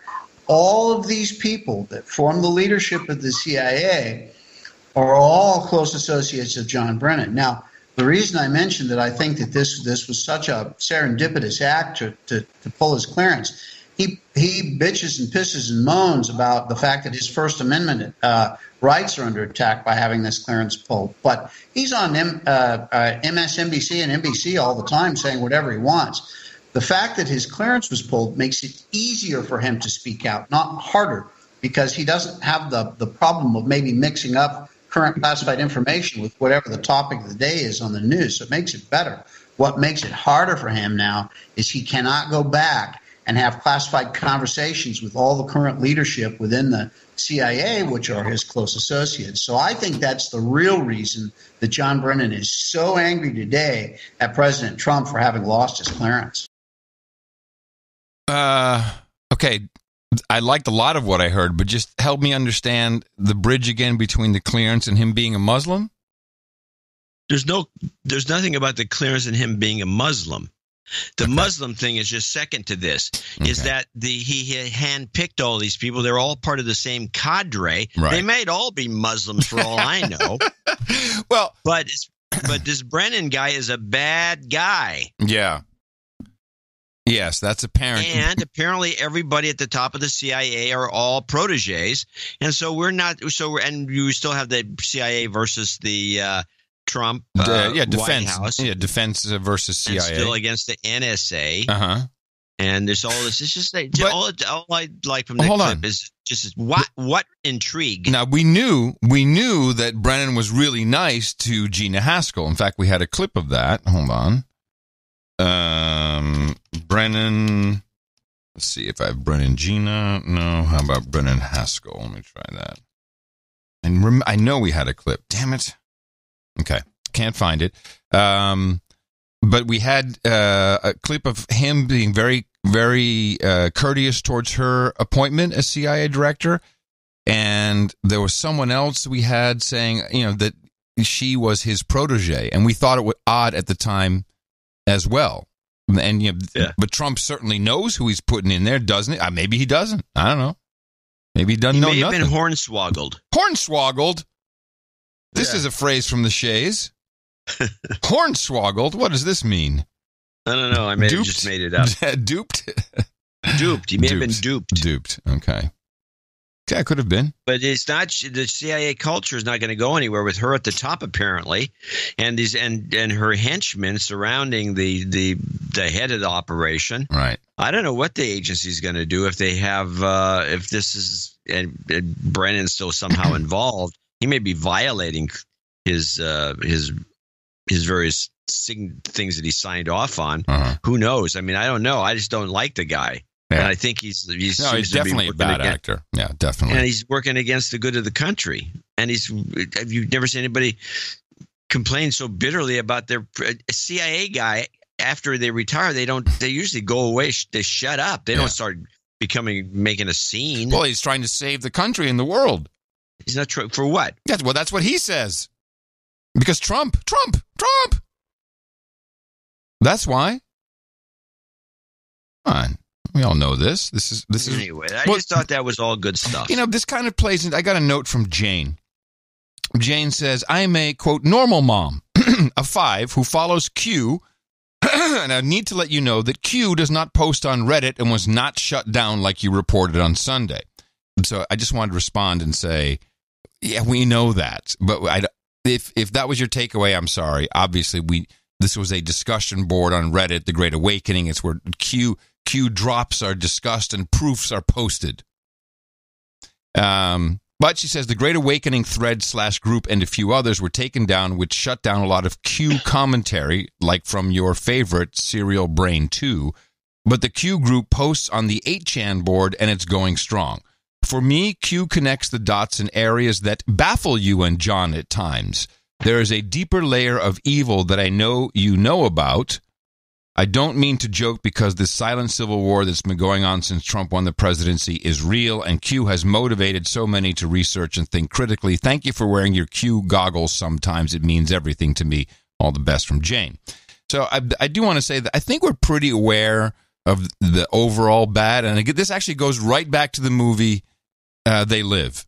I'm pretty sure John and I agree that a version of that is going on. John? Well, if you want to take in the broadest strokes, yeah, metaphorically speaking, obviously. Yeah, there's a version going on for sure. You can tell it by these people, and you just watch the mainstream media when we're talking about. Well, how about the redacted tweet, the redacted text messages? Journalists are saying, no, we don't want to read the scoops. What is that all about? Yes, this is a thing I pointed out in the newsletter, and it's been pointed out by many a person, is like Trump is going to unclassify the FISA warrant and a whole bunch of other items, and the journalists are all bent out of shape because they're I don't know what they're afraid of. I think every one of them is a paid agent. And they're paid to say this because there's no journalist in his right mind that wouldn't want to see more and more and more. I mean, if you're a journalist, you want to get right in there. You want to see the secret documents. You want to be able to analyze all the papers. You don't want to, oh, no, they're releasing more stuff for me to have to, unless you're just lazy. And nobody's that lazy. I mean, that actually makes you less lazy because here's the document. You don't even have to do any work. Just copy and paste. It's perfect for journalists. So there's a couple of scary things here. One, it's actually, I find it scarier. It's scarier that the journalists may actually have been so brainwashed into not wanting for this to be released. That is absolutely possible, John, that it's just a complete amygdalitis and people have gone insane. It's possible. Or the matrix has been reprogrammed for some, the simulation. Or as you say, they are lazy, which, that can't be true. But then if they're really in Mockingbird and they're really on the payroll, we need to make a list. I'm sorry. I've been making a list all along. I mean, we do have some people on the list. Who do you have on the list? And we need to call this the list. And I want a list, and I want this list of people, because this is the clearest way. So the list will contain people who are either have mental issues as journos, and we call it the LibJo list. Ooh, I love that LibJo list. Somebody register libjolist.com. It's not the LibJo list. I mean, there's lots of LibJos that are super LibJos that aren't on the payroll. Okay. Yeah, but all right. So it can't be the LibJo list. It can't be the LibJo list. Well, I need a name. Okay, we'll come up with something. Someone will figure something Suspicious, fellow travelers. Fellow travelers.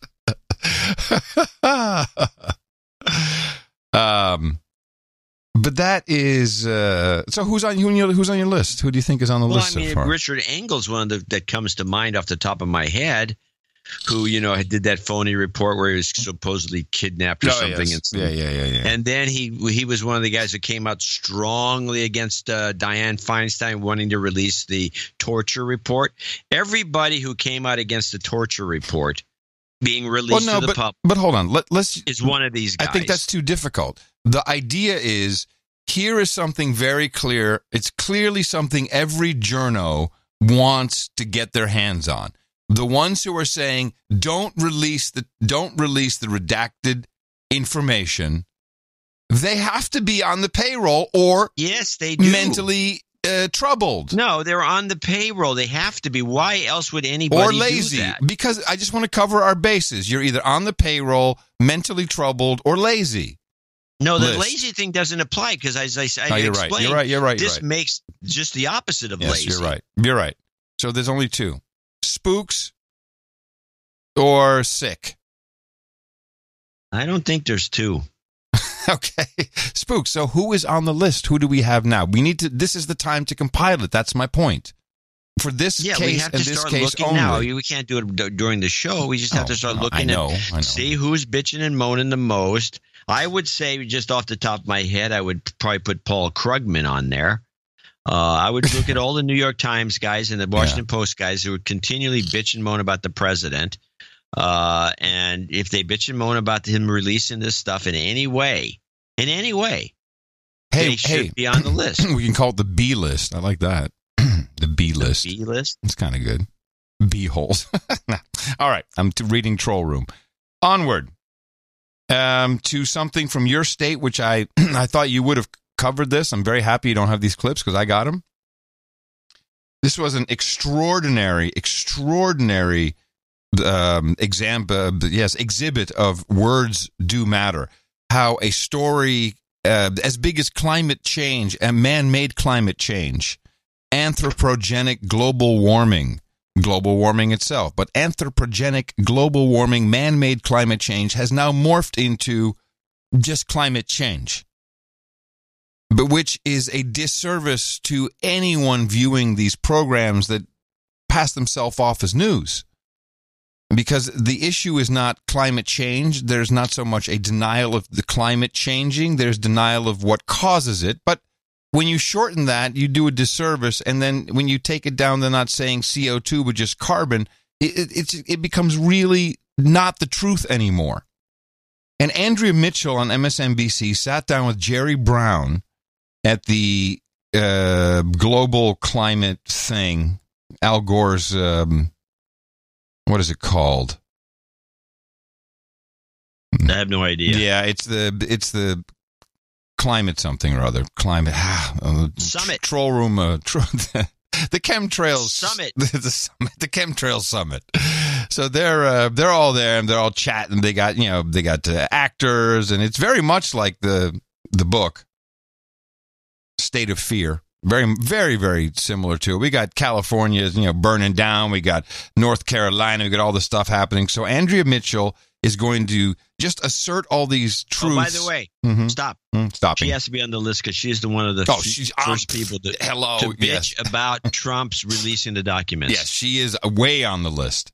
So she sits down with your governor, Jerry Brown, and you really have to listen. The words matter. You have to listen to the way they're talking about what should be man-made climate change, anthropogenic global warming. It's hard to say, but as a news person and the governor, you've got to be always a little accurate. One of the mistakes they made. Yes. And listen to her lip smacking, too. It's disgusting. California's Governor Jerry Brown announcing late Friday, in the face of global warming, of climate change, and of what he calls the lack of a federal response, that the state of California is going to send its own satellite into orbit. Hold on. It's the Global Climate Action Conference. Conference is what it is, John. Not the summit, the conference. Okay, we're back to Andrea. Lack of a federal response, that the state of California is going to send its own satellite into orbit to track the progress of climate change. I love that little flub there, track the progress of climate change. I'm not quite sure why, but I just like it. Of California is going to send its own satellite into orbit to track the progress of climate change. Which, of course, is causing hurricanes to be stronger and more severe. Wait. Just so you know. Climate change, which of course is why hurricanes are more severe and everything's just horrible, which is not true. We haven't had as many storms as we used to 15 years ago. Florida's been on constant watch. Yeah, we get a doozy from time to time, but no, just listen to this non-truth. This is not proven. Progress of climate change, which of course is causing hurricanes to be stronger and more severe. When was this asserted, John? As scientific fact. That was asserted right after Katrina. After one whopper, they said, this is normal now. Every year is going to happen 2 or 3 of these things, and then nothing. For 10 years? For most of this show. And now we have the new phenomenon. I wish I had a clip of it. There's a guy going on about, the new thing is these hurricanes, because we have 2 in a row that were kind of like this. Yeah. It's not the ones that hit China by any means, Ooh. But we had this 2 in a row. One of them that goes, it kind of craps out. The thing is like a 5, it's a 4, it's a 3, it's a 2. Oh, it's no, it's a storm. And then it craps out right on top of some town and dumps a shitload of water. Right. This is what happened in North Carolina. Oh, here it comes. It's a 5. It's going to be worse than a 5, a 4, a 3, a 2, a 1, and it dumps water. And now the thing is, I heard this guy going on and on about, well, what we've determined is this is going to be the way it is from now on. These storms they're not going to pack a wallop except water. And what we figured out is that because of the warm ocean, and the warm ocean, by the way, was always used to say, the warm ocean is going to create violent storms because it's all this energy. It's going to be sucked up by the hurricane. It's going to drop it all over the place. No, not anymore. The warm water is going to put a lot of water in the system. And so when the system craps out, it's going to dump all this water from the warm ocean onto the town. These guys, they just keep changing it. I mean, it's like my mud flats, which have been here for 100 years. It's because that was, if you remember this one, would turn out that Australia is some sort of a massive sponge that has been soaking up extra water. Come on. Does anybody see through this nonsense? No. Stock market analysis. Producer Joe says he was caught in Gwangju for Mangkhut. Does that sound like where the typhoon was? Maybe. He says, got about 70-mile-an-hour winds, pieces of metal, roof flying around. Interesting thing was the difference in fear-mongering. No attempt to evacuate. Local people would giggle when you'd ask to take any kind of precaution like buying water or a hotel room not facing the storm. There were a couple of hours of power failure at its worst, says Joe. I'm not quite sure where he was, but he didn't see it was such a big deal. Let's continue now with Andrea and Jerry at the climate conference, because they do address a lot of what you just mentioned. Which, of course, is causing hurricanes to be stronger and more severe. I talked to Jerry Brown at his Global Climate Action Summit late Friday. Summit! A gathering of they say summit. You're right. State, local, and world leaders. We're in the midst of hurricanes and the aftermath of hurricanes, and you still have the President of the United States denying the science of climate change. How do you counteract that? So here she says, denying the science of climate change. That is such an abbreviation. Can I just am I just ant fucking with this, or is this really not okay? It's not okay. You are a little bit, but not to an extreme. This has been going on. But it's like these people are grasping at straws. Yeah, let's listen. Just like the guy, the magician, keeps the plates and spinning, and he's keeping all the plates in the air. Denying the science of climate change. How do you counteract that?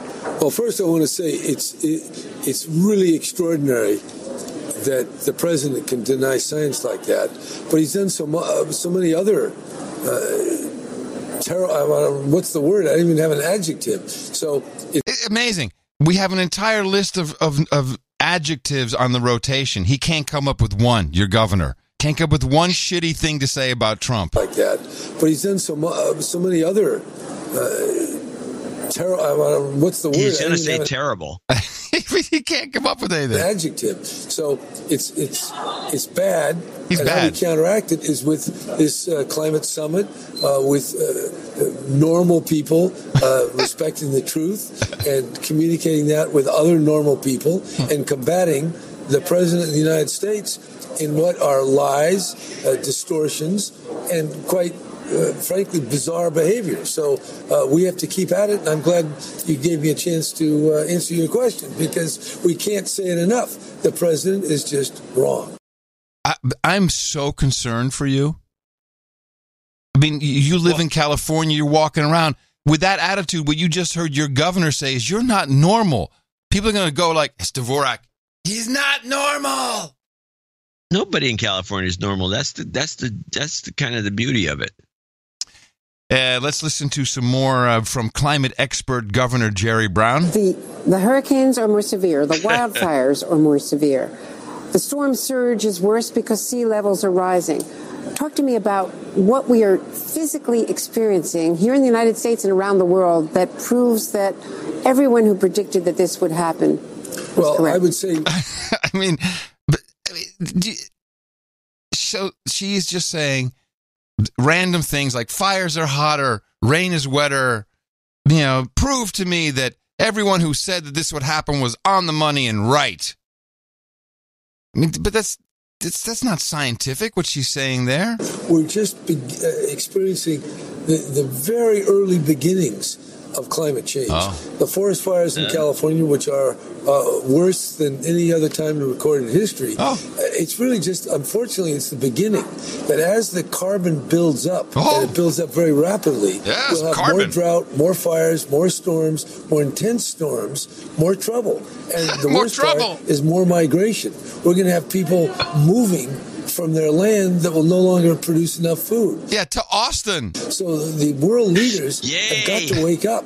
Now, the exit from the Paris Climate Agreement isn't official and binding till 2020. Did you know that? This is news to me. I didn't know that the exit isn't official until 2020. How does that work? I have no idea. I don't know what she's talking about. I don't either. About it. But what she's saying is that apparently, and Jerry knows, that's the way she sounds, that pulling out of the climate accord isn't official. Like, we haven't actually broken anything, I guess, until we don't pay the bill. I think that's what she means.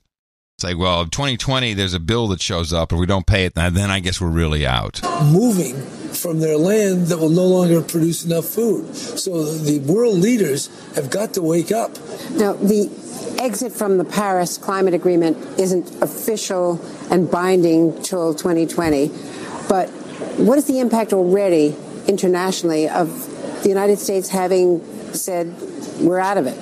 So Trump is an enabler. We often hear that term, enabler. He's an enabler of climate negligence and climate avoidance. So that's what's bad. Why can't he say denying? Why doesn't he? What's this? Is that? Oh, it's politically incorrect, I guess, in California to say climate denier because that might mean something about Jews. There's some rule. That's not true. There's some rule. There is not true. There's some rule in California. There's some politically correct rule. The guy he's senile. Oh, okay. I'll take that too. Yeah, he just can't come up with a word. It's like climate. He couldn't come up with a word to describe Trump. And there's a million of them. He could have said an orange-faced Cheeto head. He's senile. Term enabler. He's an enabler of climate negligence and climate avoidance. Well, in my brain, climate negligence. No, wait, climate avoidance. I know I'll get it right one of these days. So that's what's bad about it, because we have to make sure that all these other countries, whether it's Russia or Poland or South America. Wait a minute. All these other countries, Russia or Poland or South America, what is wrong with him? What? He's going off the rails. He's going nuts. And climate Jerry Brown, avoidance. So that's what's bad about it, because we have to make sure that all these other countries, whether it's Russia or Poland or South America, Brazil, India, whatever India, did he? Everybody's got to step up, and the President of the United States should be the cheerleader, the exemplar, and instead he's the saboteur. And that's tragic. Saboteur. He's a saboteur. He should be the exemplar, except this is how elitists talk. Who is he trying to connect with? He is an exemplar. He should be the exemplar. Instead, he's a saboteur. He said he should be an exemplar. He should be an exemplar, not a saboteur. That's not English. Jerry, that's not how you connect with people. Exemplar. Call him the Cheeto head. That seems to work. All right. Cheeto head's better. And then he goes to what I think is just a pure threat. As a governor, how do you feel when the President of the United States says that nearly 3,000 people did not die in Puerto Rico? Now, this is my favorite lie from Andrea. Instead of saying there's a discrepancy of what people died from, because the people died, everyone agrees that almost 3,000 people died. The question is, since they were the same, almost a difference of 64 between the previous year, did everyone die because of Maria? And that was done through a scientific study by going past houses and say, "Hey, did you die because of the hurricane?" I mean, that's if you go to search.na show notes, you can find the document. So now it's just become nobody died. It says that nearly 3,000 people did not die in Puerto Rico, even though it was the result of a scientific study, and says that it was a Democratic conspiracy to claim all these deaths. Well, the problem is am I crazy? Do I just hear this in a different way than most people? What? I mean, if you haven't really thought about it and you heard Andrea Mitchell say this, you think that Trump was denying actual dead bodies. Yeah. But that's what she's saying, yeah. Yeah, but that's not the truth. No, of course it's not. None of this has been the truth. In fact, this is all we do is track this sort of thing. It's sad podcasting. Conspiracy to claim all these deaths. Well, the problem is we never had a president. Hold on, stop. There's another new element. Okay. Did he say it was a conspiracy to claim all these deaths? She said. No, Trump claims that it's a conspiracy. A Democratic conspiracy. Let me hear. And says that it was a Democratic conspiracy to claim all these deaths. Oh, he never said that? No. He said it was a Democratic conspiracy to claim all these deaths. He never said that. No, she's full of crap. But you know what? They just pump these memes out like there's no tomorrow. Yeah, but this this is not credible, and this is damaging because it's misinformation. Believe it. Hey, well, the problem is we never had a president who is engaged in this kind of behavior. I mean, he's not telling the truth. He keeps changing his mind. He's, sabotaging the world order in many respects. So it's unprecedented. He's sabotaging the world order in many respects. I'd like to know which respects he's talking about. Well, in many respects, many of them. There's this one, there's that one, the one over there on the wall. There's many respects. He keeps changing his mind. He's, sabotaging the world order in many respects. So it's unprecedented. It's dangerous. And hopefully this election is going to send a strong message to the country. The Democrats will win. And then Trump, something's got to happen to this guy. Because if we don't get rid of him, he's going to undermine America and even the world. Something's got to happen to this guy if we don't get rid of him. What? Arrest that man. Seems like a threat that the Secret Service should be looking into. Arrest that man. That's not okay. Listen again. Trump, something's got to happen to this guy. Because if we don't get rid of him, he's going to undermine America and even the world. Something's got to be done. Someone's got to get rid of this guy. Something's got to happen to this guy. Listen again. Oh, I have to. reload it. Hold on, I went all the way to the end. It's the end of the clip. I gotta hear As this a governor, how do you... To the country, the Democrats will win, and then Trump, something's got to happen to this guy. Something's got to happen to this guy. Or something's gotta, or something's gonna. The Democrats will win, and then Trump, something's got to happen to this guy. I think it says gotta, not gonna. And it makes sense in context. Something's got to happen to this guy. The Democrats will win, and then Trump, something's got to happen to this guy. Because if we don't get rid of him... he's going to undermine America and even the world. He's going to undermine America and even the world. He must die. This is what the guy is threatening him. Unless it's a call for arms. I mean, it's a lot more of a call for arms than Alex Jones. Alex Jones. Alex Jones saying if you got a gun next to your bed, you might have to pick it up. All right. Unverified Jerry Brown. We don't recognize him anymore. This is crazy. You got to ISO that. I will. That's unhinged, man. I don't care who says it about which president. That's just unhinged. I'm going to show my support by donating to No Agenda. Imagine all the people who could do that. Oh yeah, that'd be fab. Yeah, on No Agenda in the morning. And we do have a few people to thank for show 1070. 1070. Including and starting with Sir Donald Borowski. He is the... Sir Donald of the Fire Bottles, Viscount of Eastern Washington State, WA6 OMI. Oh, 73s, Kilo 5, Alpha, Charlie. And he came with 1, 2, 3, 4, 5, which is usual, but he also dropped off a note from the United Federation of Planets Starfleet Command. Gents, great shows lately, including the interview show that John put together. Adam, thanks for the clip of Judge Napolitano, where he states that the FISA court approves 99.97% of all warrant requests. What a farce. Cheers and beers. Yo, cheers and beers. Then Daniel Kepler comes in from Phoenix, Arizona with 1, 2, 3, 4, 5. No note. Of course, it doesn't need to be at this level. Robert Brooks, $100 from Columbus, Ohio. He also needs some F karma, so we'll put that at the end for him. F cancer karma. It's F karma day. F cancer karma. Ebony Kuzyakov.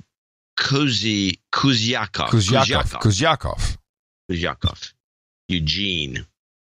First time donor. We're to the meetup this Friday. I'm going to see him on Friday. Oh, good. We have a meetup on Friday in Oakland at Drake's, 5 to 8. Drake's dealership in Oakland on Broadway. First time donors do get dedouched here. Dedouched that. You've been dedouched. Sorry, mobile rig. Special dedouching. Dedouching, yes. Renee LaBay in Santa Monica, California, 100. Sandy Block, 99.99. You need some job karma. Put that at the end. All right. Paul Pacheco, White Salmon, Washington, 8008. Boobs. Eddie Vassallo, 7513. He needs a dedouching. He says, for all the craziness that's happening in the UK, especially our leaders negotiating the Brexit terms, God knows how much we need it. You've been dedouched. $75 from James Gilkison in York, South Carolina. First donation, another dedouching. You've been dedouched. Also, hello, Tom, for introducing me to the show, he says. Sir Rick. Hold on. The $75 amount is in honor of my mother, Jennifer, who was 75 when she passed recently. Keep up the great podcast. Sir Rick in Arlington, Washington, $69.96. Dwight Chick in Burlington, Ontario, Canada, $67.89. Donald Napier, 666.66.66.60. 6660. Yes. Yeah, that's it. Joseph Henson in Carlisle, Pennsylvania. And he has a dedouching. He's a dedouching first. You've been dedouched. And then he says, yes. Call out Ryan Anderson as a douchebag. All right, he's done. Done and done. That was Joseph Henson. MLM 5528. I want to thank my dad Wes for always being there with me and my family. No, that was Joseph Henson. No, I'm sorry. You're right. MLM. I'm sorry. My mistake. Just it's a small spreadsheet. Sorry. Dean Roker, 5510 in UK. Scott Fuller in Cumming, Georgia, 5497. Jaron Hutinga, I think. Hutinga. He's actually Sir Geronimo's from Greece. From Greece. 5997. That's for my birthday. Thank you. Courtney Vandenberg in Brombachtel, Deutschland. 5497. Congratulations, Adam. Oh. Aaron Lambert in Tumwater, Washington, 5497 is another one of your congratulations for Adam. And the keeper. Beth Bradshaw, also in Ladson, South Carolina, also 5497. Andrew Benz. Aaron also needs a jobs karma. Put that at the end for you. Andrew Benz in Imperial, Missouri, 5005. Dalit Zanguzen in Bellevue, Washington. I hope. 50. These are all $50 donations, name and location. Max Meza, Michael Rulin in Austin, Texas. Scott Lavender in Montgomery. Needs a dedouching. First time contributor. You've been de-douched. Yeah. And not for me, a big JCD fan from Tech TV and Twit, but only got hit in the mouth a couple months ago. Thanks for all you do to keeping me entertained. Well, thank you, Michael, for understanding the system so quickly. Scott Lavender in Montgomery, Texas. Thomas Dillon in Laverne, California. George Wuchet maybe, in Universal City, Texas. There's a Universal City in Texas. Andrew Guzik in Greensboro, North Carolina. Eric Mackey in Lawrenceville, Georgia. And last but not least, Joel, I think it's Sir Joel DeRune in Savannah, Georgia. I want to thank all these folks for helping us out on show 1070. Yes, and I think there was another. Was there another job? Oh, relationship karma for Max Meza. So we have that. And I also got an emergency night jobs karma. As you know, if you're in the peerage, we do break for our knights and other members of peerage. Adam in the morning here from the Black Hills of South Dakota. I donated last Thursday to try to obtain jobs karma and continue necessary contributions to the podcast. I didn't hear the jingle on Thursday. It may have happened during the closing of the show, and as you noticed, some people had 33 minutes missing, or 31 point something, close to 33 minutes. That was a glitch, of course. I hate to be a bother, but I really need this job I recently interviewed for last Thursday. It's currently deciding on hire. Okay, that's an interesting term. It's currently... Okay, so I guess the firm is deciding on hiring. Please grant some job karma. I hope then I can write back with another great story of NA karma. Whichever way it may work. Regardless of the job, I continue to support whenever possible and really do appreciate all the work that goes into the show, the content production. Episode 1 listener and knight, Sir Stone. So yes, of course, for everybody, we have quite a little combo here. Jobs, jobs, jobs, and jobs. Let's vote for jobs. You've got karma. Thank you all very much, everybody who also donated under $50 for reasons of anonymity, or you're on one of our many programs. We had the 33 a month, the 1111, the 1212s. We got some 4s, all kinds of things. Go to our donation page at Dvorak.org/NA.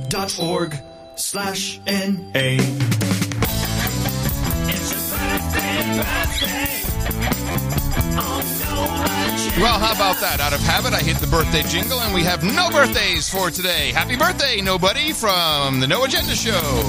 It's your birthday, yeah. That was a fail. We do, however, have a one knighting, so if you can grab your best blade for... Hello? Yeah, guys, over here on the right side of the room. Okay. I got it. My goodness. All right, let me get mine. Yeah, I got it. We're all set now. Hey, Gene Witch, come on up on the podium here. Guys at Gene Witch, that's right. You have supported the best podcast in the universe in the amount of $1,000 or more. We are eternally grateful for that. And, of course, we have a coveted spot for you here at the night of the No Agenda Dames and the Knights, the Round Table, and I hereby pronounce the Sir Gene Witch, Knight of the No Agenda Round Table for you. Of course, we have the Hookers of Blow, Rent Boys, and Chardonnay. We've got Cross Ship and Cane Breaks, Chilled, Polish Potato Vodka, Boban, Stinky Tofu, Cooper's Pale Ale, and Kangabangers. We have Sparkling Cider and Escorts, Bong Hits and Bourbon, Ginger Ale and Gerbils, Breast Milk and Pablum, and Mutton and Mead. And Mutton and Mead. Go to noagendanation.com/rings. Eric the Shill will be happy to provide you with everything once you give him your ring size. Nice little set of things you've got going on there. So this little guy, yes, is a kid's toy. It's actually not for me. Oh, unlike all the other stuff. Hey, listen to this. I got some feedback I want to share. So you got to stop the noisemakers. Okay. On Sweden. So, because we've been tracking what went on with Sweden, with the election. We've been listening to these guys with a Deconstructive podcast, which, we like. We like what they're saying. They taught us about the 16,000 barbecues a year. And so we got a little pushback from Emil. But I want to share what he said. He says, as a Swede, I have some thoughts about the comments on the previous shows. First of all, the guys have taught me a lot about how to think about. You guys have taught me a lot about how to think about the news and the media. The podcast guys you played from Sweden have a lot of good points, but you have to realize they are a bit Alex Jones. Actually says Alex Johns, which is kind of funny. But I think we kind of realized that, or at least we were open to the idea that they were pretty radical, certainly for Sweden. He says, the shithole country. Yeah, guy is buying into the doom and some gloom scenario. He says, yes, Swedish Democrats are more or less a cross between the moderate and the social Democrats. The only thing is they are harder on the immigration question. But in the months running up to the election, the Social Democrat Party became a little more mainstream. And then the S&M Party. Wait, they have an S&M Party? Yeah. I was not aware of this. This sounds like a fun party. The S&M Party started to say that they would go towards less immigration. If you look at Sweden with the no agenda lens, yeah, we're a shithole country and shithole Europe and the shithole world. We do have a party called the Liberals, and they are afraid of Russian intervention and want us to join NATO and the New World Order police. By the way, I work at Volvo. We still do make great cars. I think that may have been the issue all along. Oh, yeah. Yeah, you were insulting. Well, I wasn't insulting. Yeah. That wasn't me. That was one of our producers wrote that in, not me. Oh, okay. I didn't insult him about the Volvo. I've been looking at Volvos. You said something like, oh, yeah, that's a car that is a really cool car if you're over 50. I did not say that. Did not. Well, somebody did. No, I didn't say that. No, our producer said that they don't come with a temperature gauge anymore or a dipstick. Well, that's most car. Well, that's not true. My car does, and it's a Lexus, but it's pretty old. But it's still a modern Lexus with a hot V8. Yeah, baby, hot V8. Ah, yeah. I want to talk about your Lexus in a minute, but first to finish this up, we were shocked. I mean, just shocked to hear that dental is not free in Sweden. I mean, this is not what we've been told. And guess what? No dental in Denmark either. Oh, wow. And 75% of the bill for glasses and eye care is also private. What? Isn't this the super cool Denmark, Sweden, Scandinavia, everything's free, yeah, high taxes? Free. No. It's not true. Well, then what are they doing with all their money? Spending it on their teeth. They usually have good teeth. Talking about the tax money. Oh. What are they doing with the tax money? Hey, I don't know. So, let me see, where is this? Yes. BBC World Service. Now, your 20-year-old Lexus. No, it's older than that by now, isn't it? How old is that thing? 25 years old. I can almost get an antique, California antique plate. Well, let me tell you want to hang on to this because I think that, now, I'm from the future, and I'll move into a little bit of OTG here. By the way, I must say that I have discovered in Europe having an OTG phone, and usually a small, classy-looking one, is seen as a what's the word I'm looking for? It's cool. No. It's seen as a display of success. You've made it. You don't have this. You have just a phone for important people calling you, maybe a text message. That's it. Oh, so you're not just hanging on the phone all the time like some loser. Yes, it is seen as a display of success. I'm liking this. And it makes sense because, and I'm so disappointed. I didn't know. It came out probably the day we left. This company, Punkt, P-U-N-K-T, in Switzerland came out with the MPO2, which is it's a minimalist phone. It just does calling. You can do text messaging. It's beautifully designed. It has, calendar, notepad, alarm, and then one thing. It is an LTE hotspot. So you have everything you need. You text for important texts. You've got your calling features. If you need a reminder, calendar, and probably not connected calendar, and an alarm. And then you have your laptop if you need it, or your tablet, or your Surface Go. And then pop, turn it into a hotspot. That portrays success. How do you spell this? Punkt? Punkt, yeah. Papa Uniform November Kilo Tango. I think it's a very pretty phone. And I got it. Designer Consumers, Punkt top-rated cordless phones. It's cordless phone. No. Oh, here it is. What do you call it? The MPO2? Yeah, that's the one. Okay, I'm looking at it now. What do you think? I think it looks pretty stylish. Going to be launched in the Design Festival. It's just new. It just came out. It's going to go coming out in London at the Design Festival. $349. Pre-orders available now. See, I told you pre-orders. The Kyocera is a better deal. Well, for me, but I don't know. I mean, I like the idea of just a hotspot. I'm still loving. But doesn't the Kyocera provide a hotspot? Yes, but because it's originally it's an unlocked GSM AT&T phone. The hotspot feature, I can't get it to work. I think there's something hard coded in there. So yeah, I know, sucks. Someone from Kyocera listening to this podcast should help us, please, because I really like the and so many people. So here they're like, wow, Curry's really made it. Look at that phone. I'm not kidding. Yeah, I'm sure you're not kidding. The world's upside down, man. No, man. I picked the hits, baby. So back to the car. So I think so this is my whole point. I'm from the future. There's going to be we have to either get Lexus, which I think is the plural of Lexus, or we need to get Volkswagen Bugs or something. But people are going to want cars that are not like the ones that the BBC World Service is talking about being created in Europe. Media giants dominate our lives at home and at work. Now they're encroaching on the connectedness we all appear to love on the roads. Google is to partner with Renault, Nissan, Mitsubishi, which is the largest auto alliance in the world in terms of sales, to put Android-based systems into millions of cars. Peter Campbell is the Financial Times newspaper's motor industry correspondent. Renault, Nissan and Mitsubishi together are the world's largest car maker. They made just over 10 million vehicles last year, sold all over the world.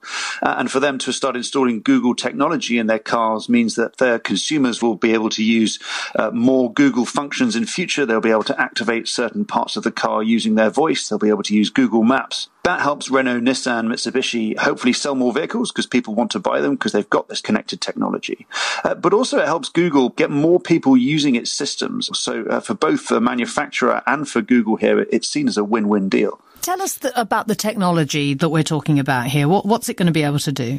What we do know is they're going to be Google's voice assistant. So what you currently find on its Pixel phones or its home systems will go into the cars. That means you can activate certain parts of the car using your voice. You can probably turn the music up or down. You can activate the air conditioning, maybe open the sunroof. And in future, they'll start building other functions using Google's technology as well to put into the car. Now, there'll also be new apps that can be developed to be used in the car. The ultimate aim in this is that people can still have the same level of connectivity while driving that they have while walking around with their mobile phone. Because what people hate most of all when they're used to using their mobile phone almost all the time is to feel like they're being unplugged when they're driving. Is what we're talking about a race with... Seriously? People, you know what, John? I think it's true.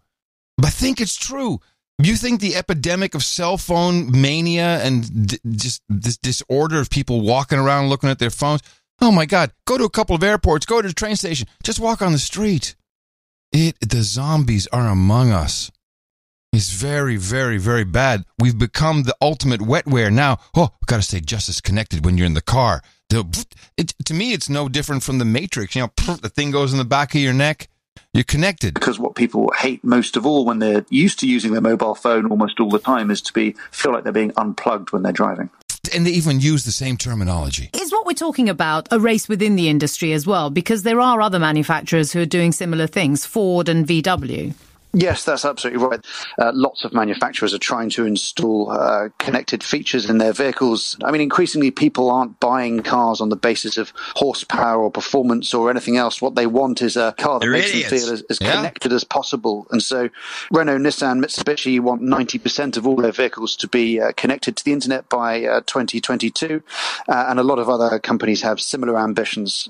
Ford is working with Amazon's Alexa to install that in all of its new cars as well. Oh, no. This has to stop. There has to be... We're going to have reverse... the Alexa in a car? Yes. Oh, brother. But we need to have, reverse options. Take that out. But you know they won't let you. You know they won't let you. Thank goodness the BBC, during this clear automobile advertisement, at least put some journalistic integrity into it and said, hey, does anyone mind? When you talk to people in the industry, do you get a sense that they are picking up at all on any anxiety in terms of the dominance of Amazon and Google? Anxiety on the dominance of Amazon and Google. Any anxiety? Yeah, it's creepy, lady. Anxiety in terms of the dominance of Amazon and Google. You know, we are now connected in our homes, in our workplaces, and now in our cars. Well, there are two very real considerations that come from this. One is around data. People are naturally cautious about what happens to their data. No, they're not. And then there's also the consideration of hacking and cybersecurity. So as cars become increasingly more connected to the internet, that opens a huge number of attack possibilities for people trying to get into the vehicles. And so a lot of the considerations around installing new technology also have to take that into account. And that's certainly an area that the car industry itself is not used to dealing with. I am the voice of Professor Ted. This will not end well. That's terrible. But that's what people want. I think a lot of people do want exactly what he said. They want they love the Alexis. They might as well have it in the car. Alexis and Alexis. So I think there will be a demand, medium term, for cars that just never had this crap built into it in the first place. There will I think there's a demand for cars that don't have the black box. Yes, well, all of this stuff, and I believe there's a black box. I'm going to do my spiel. I do it once every couple of years. Do your spiel. Spiel the away. The black box, which is in the car. To see, they bring it out once. Well, you got into an accident. We found the black box. The guy was speeding. One of these days, when the tax revenues start to dry up, and it could start to dry up at any point, it's drying up now in a lot of places. They're going to take, and they're going to, especially in California, where they really do the best to gouge everyone. When you go in to get your smog check, they're going to up the ante, and they're going to look at the black box and say, and they'll go to a computer. It'll analyze your driving habits and everything you've been doing. It'll find the places you've been speeding, the places you went through a red light, everything. And they're going to give you a bunch of tickets after the fact. You'll get a packet full of tickets for all the mistakes you made, all the times you were speeding, all the times you were doing anything. And then you also need to pay $100 to get your smog thing checked. And that's what's good. That's the future. It seems to me. That's the only reason you'd have all these gizmos in the car. So it's a way to tax you for, posthumously speeding. And an element of these predictions, which we have made over the course of many years in this program, has come true. From Reuters, I share with you the article from September 19th. John Hancock, one of the oldest and largest North American life insurers, will stop underwriting traditional life insurance and instead sell only interactive policies that track fitness and health data through wearable devices and smartphones. This is a 156-year-old insurance company, and they are now, let me see, I have a quote here somewhere. Policyholders score premium discounts for hitting exercise targets tracked on wearable devices such as Fitbit or Apple Watch, and get gift cards for retail stores and other perks by logging their workouts and healthy food purchases in an app. This is what we call wetware, the CEO said. Oh, I'm sorry, I made that up. But not really. In theory, everybody wins, as policyholders are incentivized to adopt healthy habits and insurance companies collect more premiums. You will obey. And pay less in claims if customers live longer. And of course, there's the obligatory privacy, and consumer advocates and podcasters have raised questions about whether insurers may eventually use data to select the most profitable customers while hiking rates for those who do not participate. I'm shocked someone would think that. The insurance industry has said it is heavily regulated and must justify in actuarial terms its reasons for any rate increases or policy changes. We know that Volkswagen wasn't fudging around with their data, with their little limiters there when they were testing for their emissions. No, this never happens. So they are, let's see, they will be here. It's too early for John Hancock to determine if it's paying fewer claims because of its Vitality program. This is what it's called. They're calling it the Vitality program. Customers do not have to log their activities to get coverage, even though their policies are packaged with the Vitality program. The insurer will begin converting existing life insurance policies to Vitality in 2019. So there's no getting away from it. You need to be tracked. And no coincidence, we get the brand new Apple Watch coming out. And CNBC did a review, and I just got the piece that was most relevant. I'm sorry, you are becoming an actual Borg with this device. The larger screens allow you to see more through what Apple calls complications. I love this newspeak, too. Yes, we call them complications. Since when basically it's a little piece of an app that runs on the watch face, and they have to call it a complication? Why is that? You're John? asking me? Yeah, I'm asking you. I mean, the word complicate, it's a very odd choice of name. I don't know anyone who's analyzed it yet. Of course not. The larger screens allow you to see more through what Apple calls complications, or the apps that run on each watch face. That means you can see the weather, the battery life, create a workout, see your heart rate, see the UV index, and more, all from a single watch face. It's really cool. Yeah, cool. It's really cool. All this It's stuff. really cool, man. Yeah, It's really cool. Really I can see all these things on the watch face. So cool. The larger screens also make reading text, looking at photos, and more much easier. And despite the larger screen size, it didn't feel bulkier on my wrist when I was wearing it. What? He says looking at photos, it makes it easier to look at photos? Yes. How's it easy to look at a photo with that thing? Is this photo's got, in other words, your idea of a photo is 1 inch by 1 inch?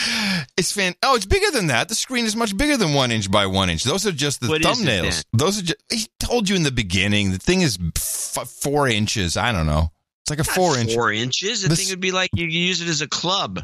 Hey, look, we all laughed about the iPad as a big phone, okay? People will wear anything from Apple on their wrist as long as it tracks them and shows them cool. You want to see my photos? Look at my photos. Look at my photos. You have to see this video because you see like a thumbnail grid of 6 different photos. And oh, brother. Holding it up to his face like this. Look how cool. It's really cool. It's easier to look at photos. And meanwhile, you're holding your wrist up the whole time. It's very tiring to do this for a long while. All right, let's continue. Despite the larger screen size, it didn't feel bulkier on my wrist when I was wearing it throughout the day or while working out. There are a couple other I have so many lewd thoughts about what he just said. Improvements, too. The speakers are also louder, so when you ask Siri a question, you can hear it better. Hey, Siri, who won the New York Jets game last night? The Jets lost to the Dolphins yesterday. The final score was 20-12. Oh, that's so important. He's standing in his office and he holds up and he talks to his watch. Hey, Siri, who won the Jets game last night? This is sad. It is, if people are really buying into this, it's just sad. And Apple moved the microphone, so when you place a phone call, we can hear you better now through Apple's watch. Then we moved the microphone to a better spot. It's easier for the recipient to hear you. Apple sent me the Series 4 model with cellular connectivity and GPS. This is what we need. We need you to wear this watch. It has cellular connectivity and GPS, but it's just for your benefit. Honest engine. Which means I had a data connection even when my phone wasn't around. Nice! That let me listen to podcasts, send messages, call people, even stream music. Oh, wait, man. There's much more. There's much more, man. Wait. Music, all when my phone was left at home. Apple made another improvement. The cellular connectivity is better because it switched to ceramic, which allows for the signal to travel to the watch easier even when you're wearing it. So we'll know your location even if we don't have a GPS signal. The Apple Watch Series 4 also runs watchOS 5, Apple's new watch software, which is coming to older devices as well. Wow. watchOS 5 can automatically detect when you start some workouts. It can automatically detect when you start a workout or, workout, wink, wink. So if you go to the gym and jump on the elliptical, it might automatically recognize that you're starting to move. This is not creepy. Speaking of workouts, I'm always trying to earn badges on the Apple Watch. And now you can have 7-day competitions against friends. Yeah, now you're talking. Get the robots playing against each other. Rock'em sock'em robot. I wasn't able to test this because I don't have any friends with the new Apple Watch. Don't worry, you don't have any friends, loser. You don't have any friends if you're doing this report. But I'm looking forward to trying it. The Apple Watch Series 4 also has automatic slip and fall detection, which means if you slip or fall, it'll automatically contact emergency services if you don't say that you're okay. Okay, let's just review. So if if you slip or fall, your watch is going to say, "Hey, are you all right?" And if you don't respond, it will call 911. I mean, this is robot maintenance. This is ridiculous. With the new Apple Watch or the new software, but I'm looking forward to trying it. The Apple Watch Series 4 also has automatic slip and fall detection, which means if you slip or fall, it'll automatically contact emergency services if you don't say that you're okay. Finally, there's a new EKG, or electrocardiogram, that exists in the digital crown. It's not available yet, and Apple's going to activate it later this year with a software update. But when it is active, you can touch the crown and get a full EKG you can download through a PDF and send to your doctor. If you are wearing this device, you are insane. No way, man. There's tons of people that wear it. Okay, the screen is 1.57 by 1.78 inches. Well, that's pretty big. Well, it's 1.5 inches by 1.5 inches, roughly. 1.5 inches, 1.75 inches. Mm-hmm. It's, I guess you could look at a photo. I don't know what kind of details you could see. It's not the way I want to look at my photos on a little watch. It doesn't make any sense. They just got these guys. These people are idiots. It's unbelievable. Yeah. And a lot of them will wear the watch because it's prestigious. Look what I got. I got the new Apple Series 4 watch. I will say I saw a lot of Apple Watches on our trip. A lot of Apple Watches. Huh. Yeah. And Windows phones. Not at the same time. That was Italy. Yeah. Well, there's not much you can do. No. It's the end of the world as we know it. As the song goes.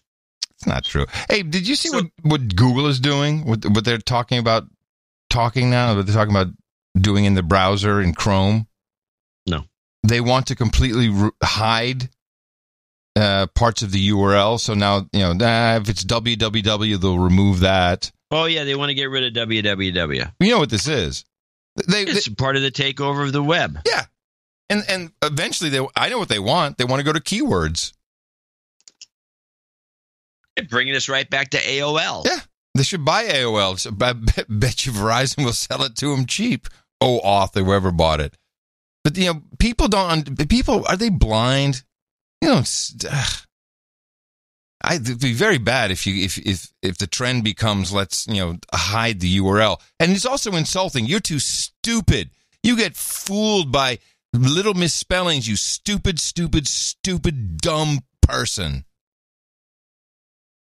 Maybe I'm reading a little bit too much into it, but that's how I do feel. Well, talking about stupid, dumb persons. So I guess Hillary upgraded her book to the new. Massively fantastic segues on this show. Yeah, you nailed it right there, my friend. She got her new paperback version of her book is out, so she's on the tour. She went on Rachel Maddow's show. Ah, nice. After the lesbian show, she went on Rachel Maddow. Okay. So she goes on Rachel Maddow and she talks about, and there's two things that were interesting. Now, somebody sent me this clip or a link to the clip because apparently Rachel or Hillary said finger in the dike. Very funny. We'll acknowledge that as okay. That wasn't the reason I clipped it, though. Because it wasn't. It's just kind of Beavis and Butthead type thing. Yeah, exactly. But this is interesting. She's added a couple of interesting things. Let's start with this one. This is Hillary on Maddow and the firing comments. Because I don't think that those people really fully appreciate what is potentially possible under this presidency. What I worry about, Rachel, is that after this election, this president's going to wholesale fire people. That's my prediction for tonight, like my prediction from last year. And if we don't have one or both houses of Congress in place, he will be even more uncontrollable and unaccountable.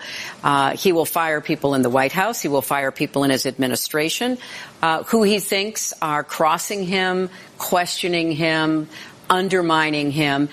And I think about all of the hours I spent in the Situation Room with President Obama. And we had vigorous disagreements about all kinds of issues.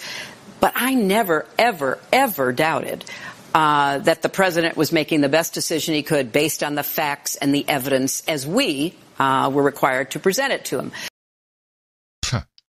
Okay. Couple of things. This is like a new thing on the rotation. I've heard it before. He's going to fire everybody because he's gone paranoid after that anonymous thing in the New York Times. That's what you do when you're a dictator driven into a corner. Yeah. Hitler. But the way she presents this about her calm demeanor and about when she was in the room there with Obama. Man. Cool as a cube. She's running for president again in 2020, people. You Democrats get used to this. And that, I wanted to mention that we had that whole lesbians who do tech conference, that whole half-hour interview. Now, the question that wasn't asked, which I think is something anyone would have come up with, hey, are you planning on running? Didn't ask. Maybe off the table. As a question? Yeah. Possible. But here's the one. This is the little tidbit she's got going on here, and this is an eye roller. And this harkens back to pretty much every president. Nixon was going to do this, and Bush was going to do this, and Obama was going to do this. Everybody was going to do this, and apparently it plays well to come up with this bull crap and frighten the public. And God, what are we going to do?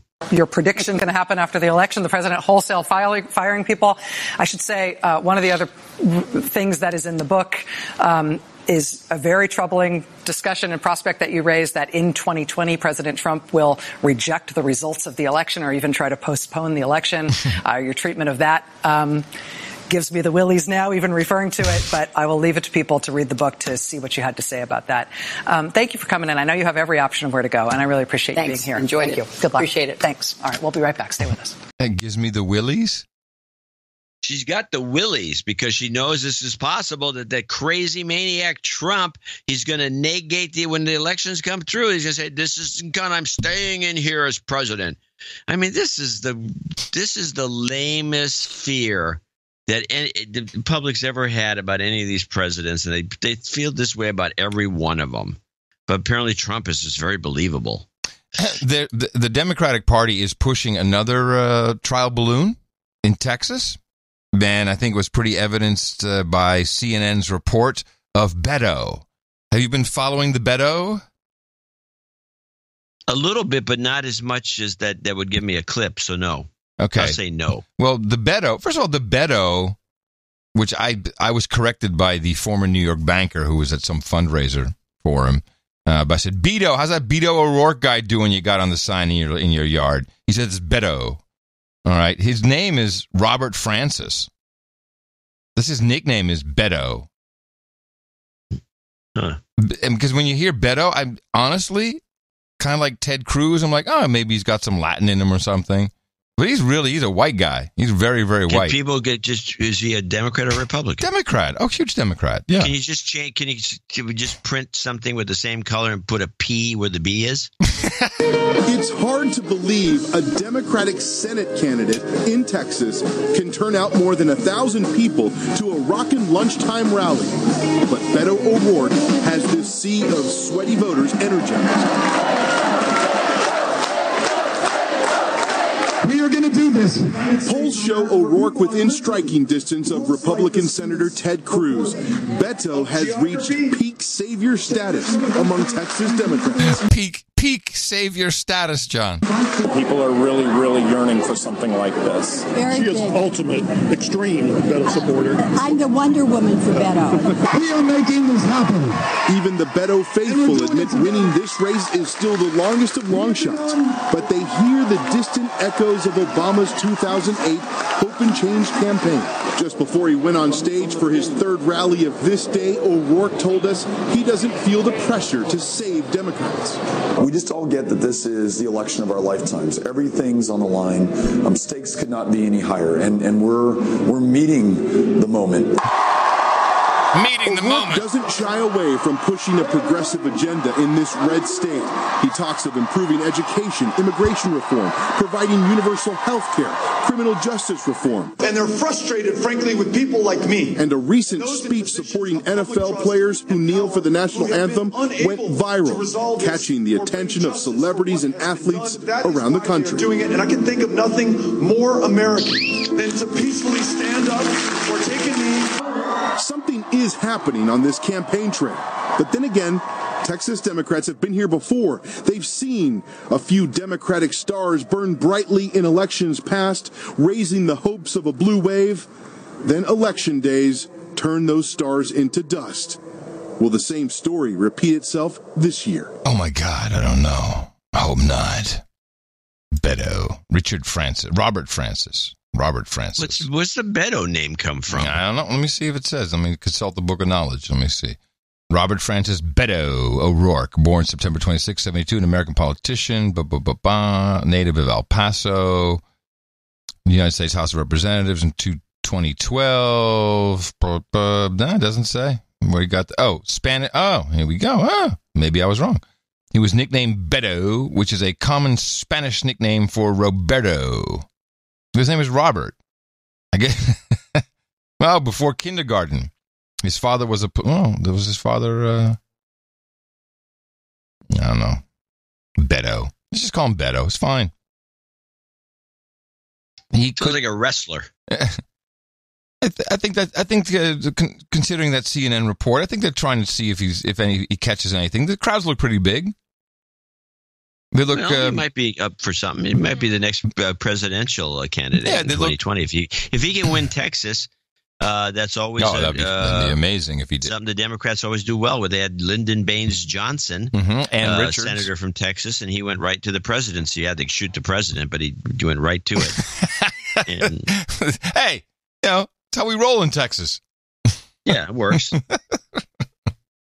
Man, Beto. So Bono. I call him, but it's Bono. Everyone calls it Bono. What is he doing now? He's with the Pope, and he's having a meeting with the Pope because he's concerned about the pedophiles. Bono and Popo, yeah. I have a clip. U2 frontman Bono says he discussed church abuse scandals with Pope Francis during a meeting at the Vatican on Wednesday. The Irish rock star said he could see the pain in the Pope's face when they discussed abuse by priests in Ireland. It comes as more Catholic dioceses in the United States are grappling with their own issues. The Diocese of Brooklyn, New York, agreed Tuesday to pay more than $20. Hold on, I just got to stop this for a second. That's some pretty outstanding. I do not like Bono. I've had my clashes with Bono. I think he's arrogant, he's just douchey. But there's a whole bunch. He doesn't pay taxes anywhere. He's a scam. But a lot of people love him. But still, Mark Zuckerberg can't call the Pope and say, "Yo, Popo, listen up. I got to come talk to you about the pedo stuff, man." No, you can't see Zuckerberg do that. Who's going to do that? Bono is the only. He can do that. You call the Pope. I think Gates could do it. Gates, you're right. Gates could do it, but who else? I mean, but Bono's no Gates. It's a very different kind of person. He's a 60-year-old guy with the earrings and the shades, and he draws huge audiences. I think what's her name could do it.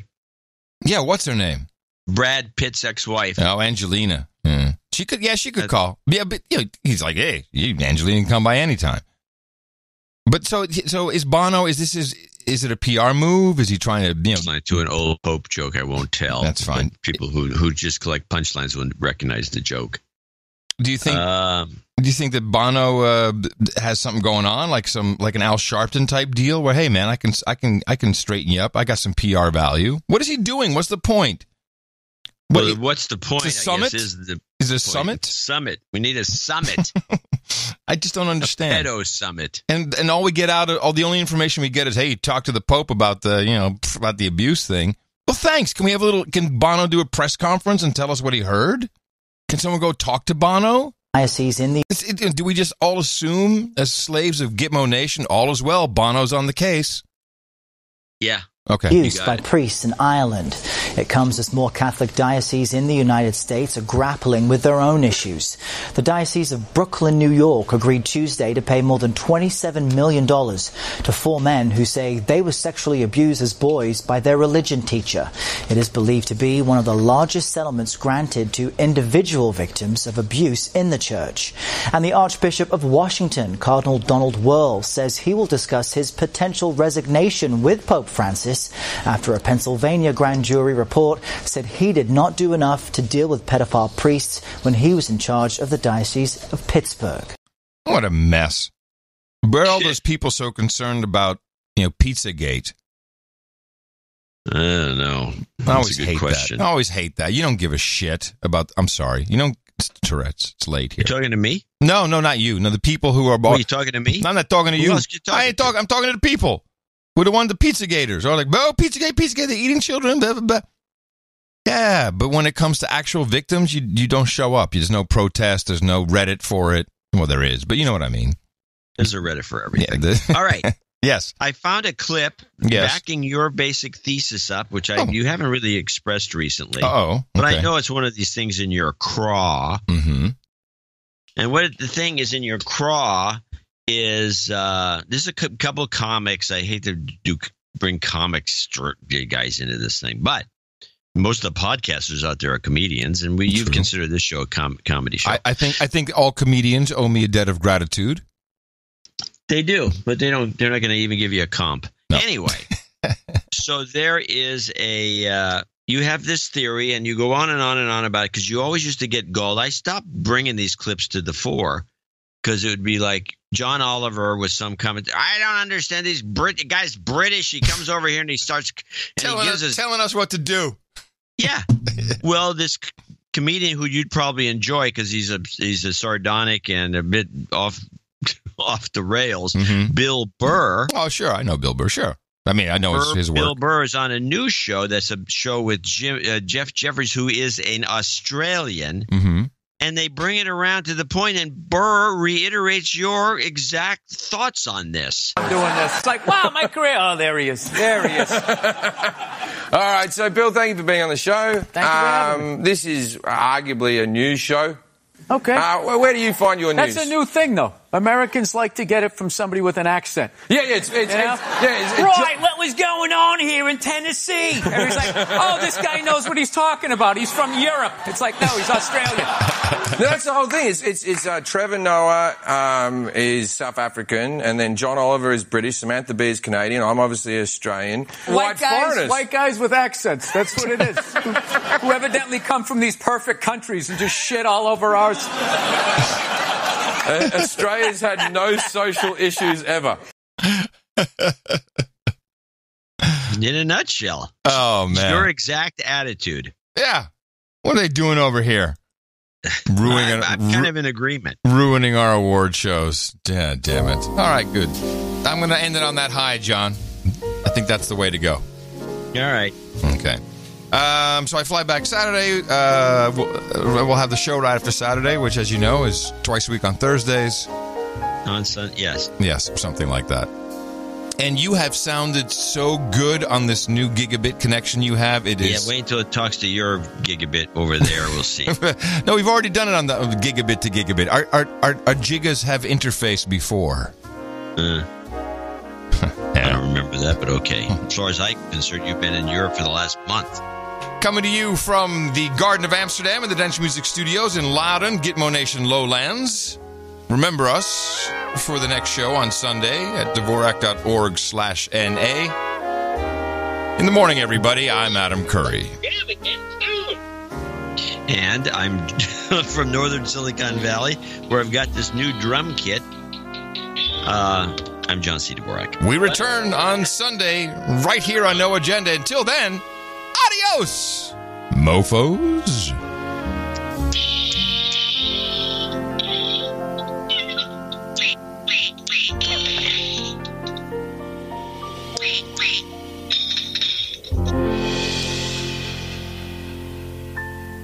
Donate to a No Agenda.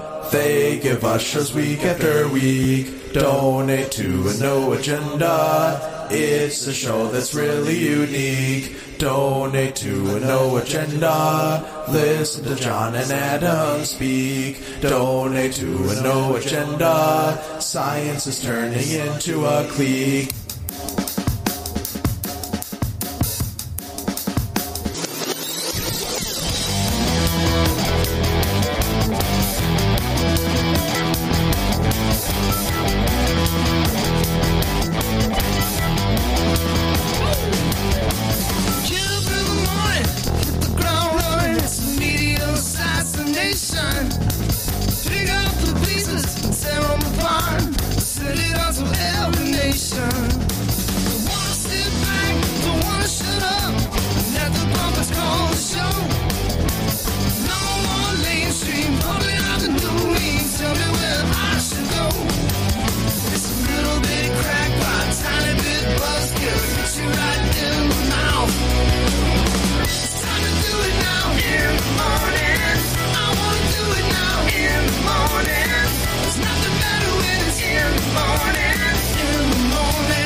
We're on MySpace. We're on Friendster.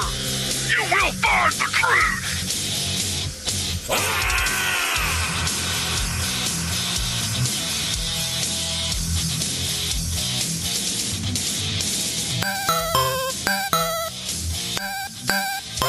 Best podcast in the universe. Mofo. Dvorak.org/NA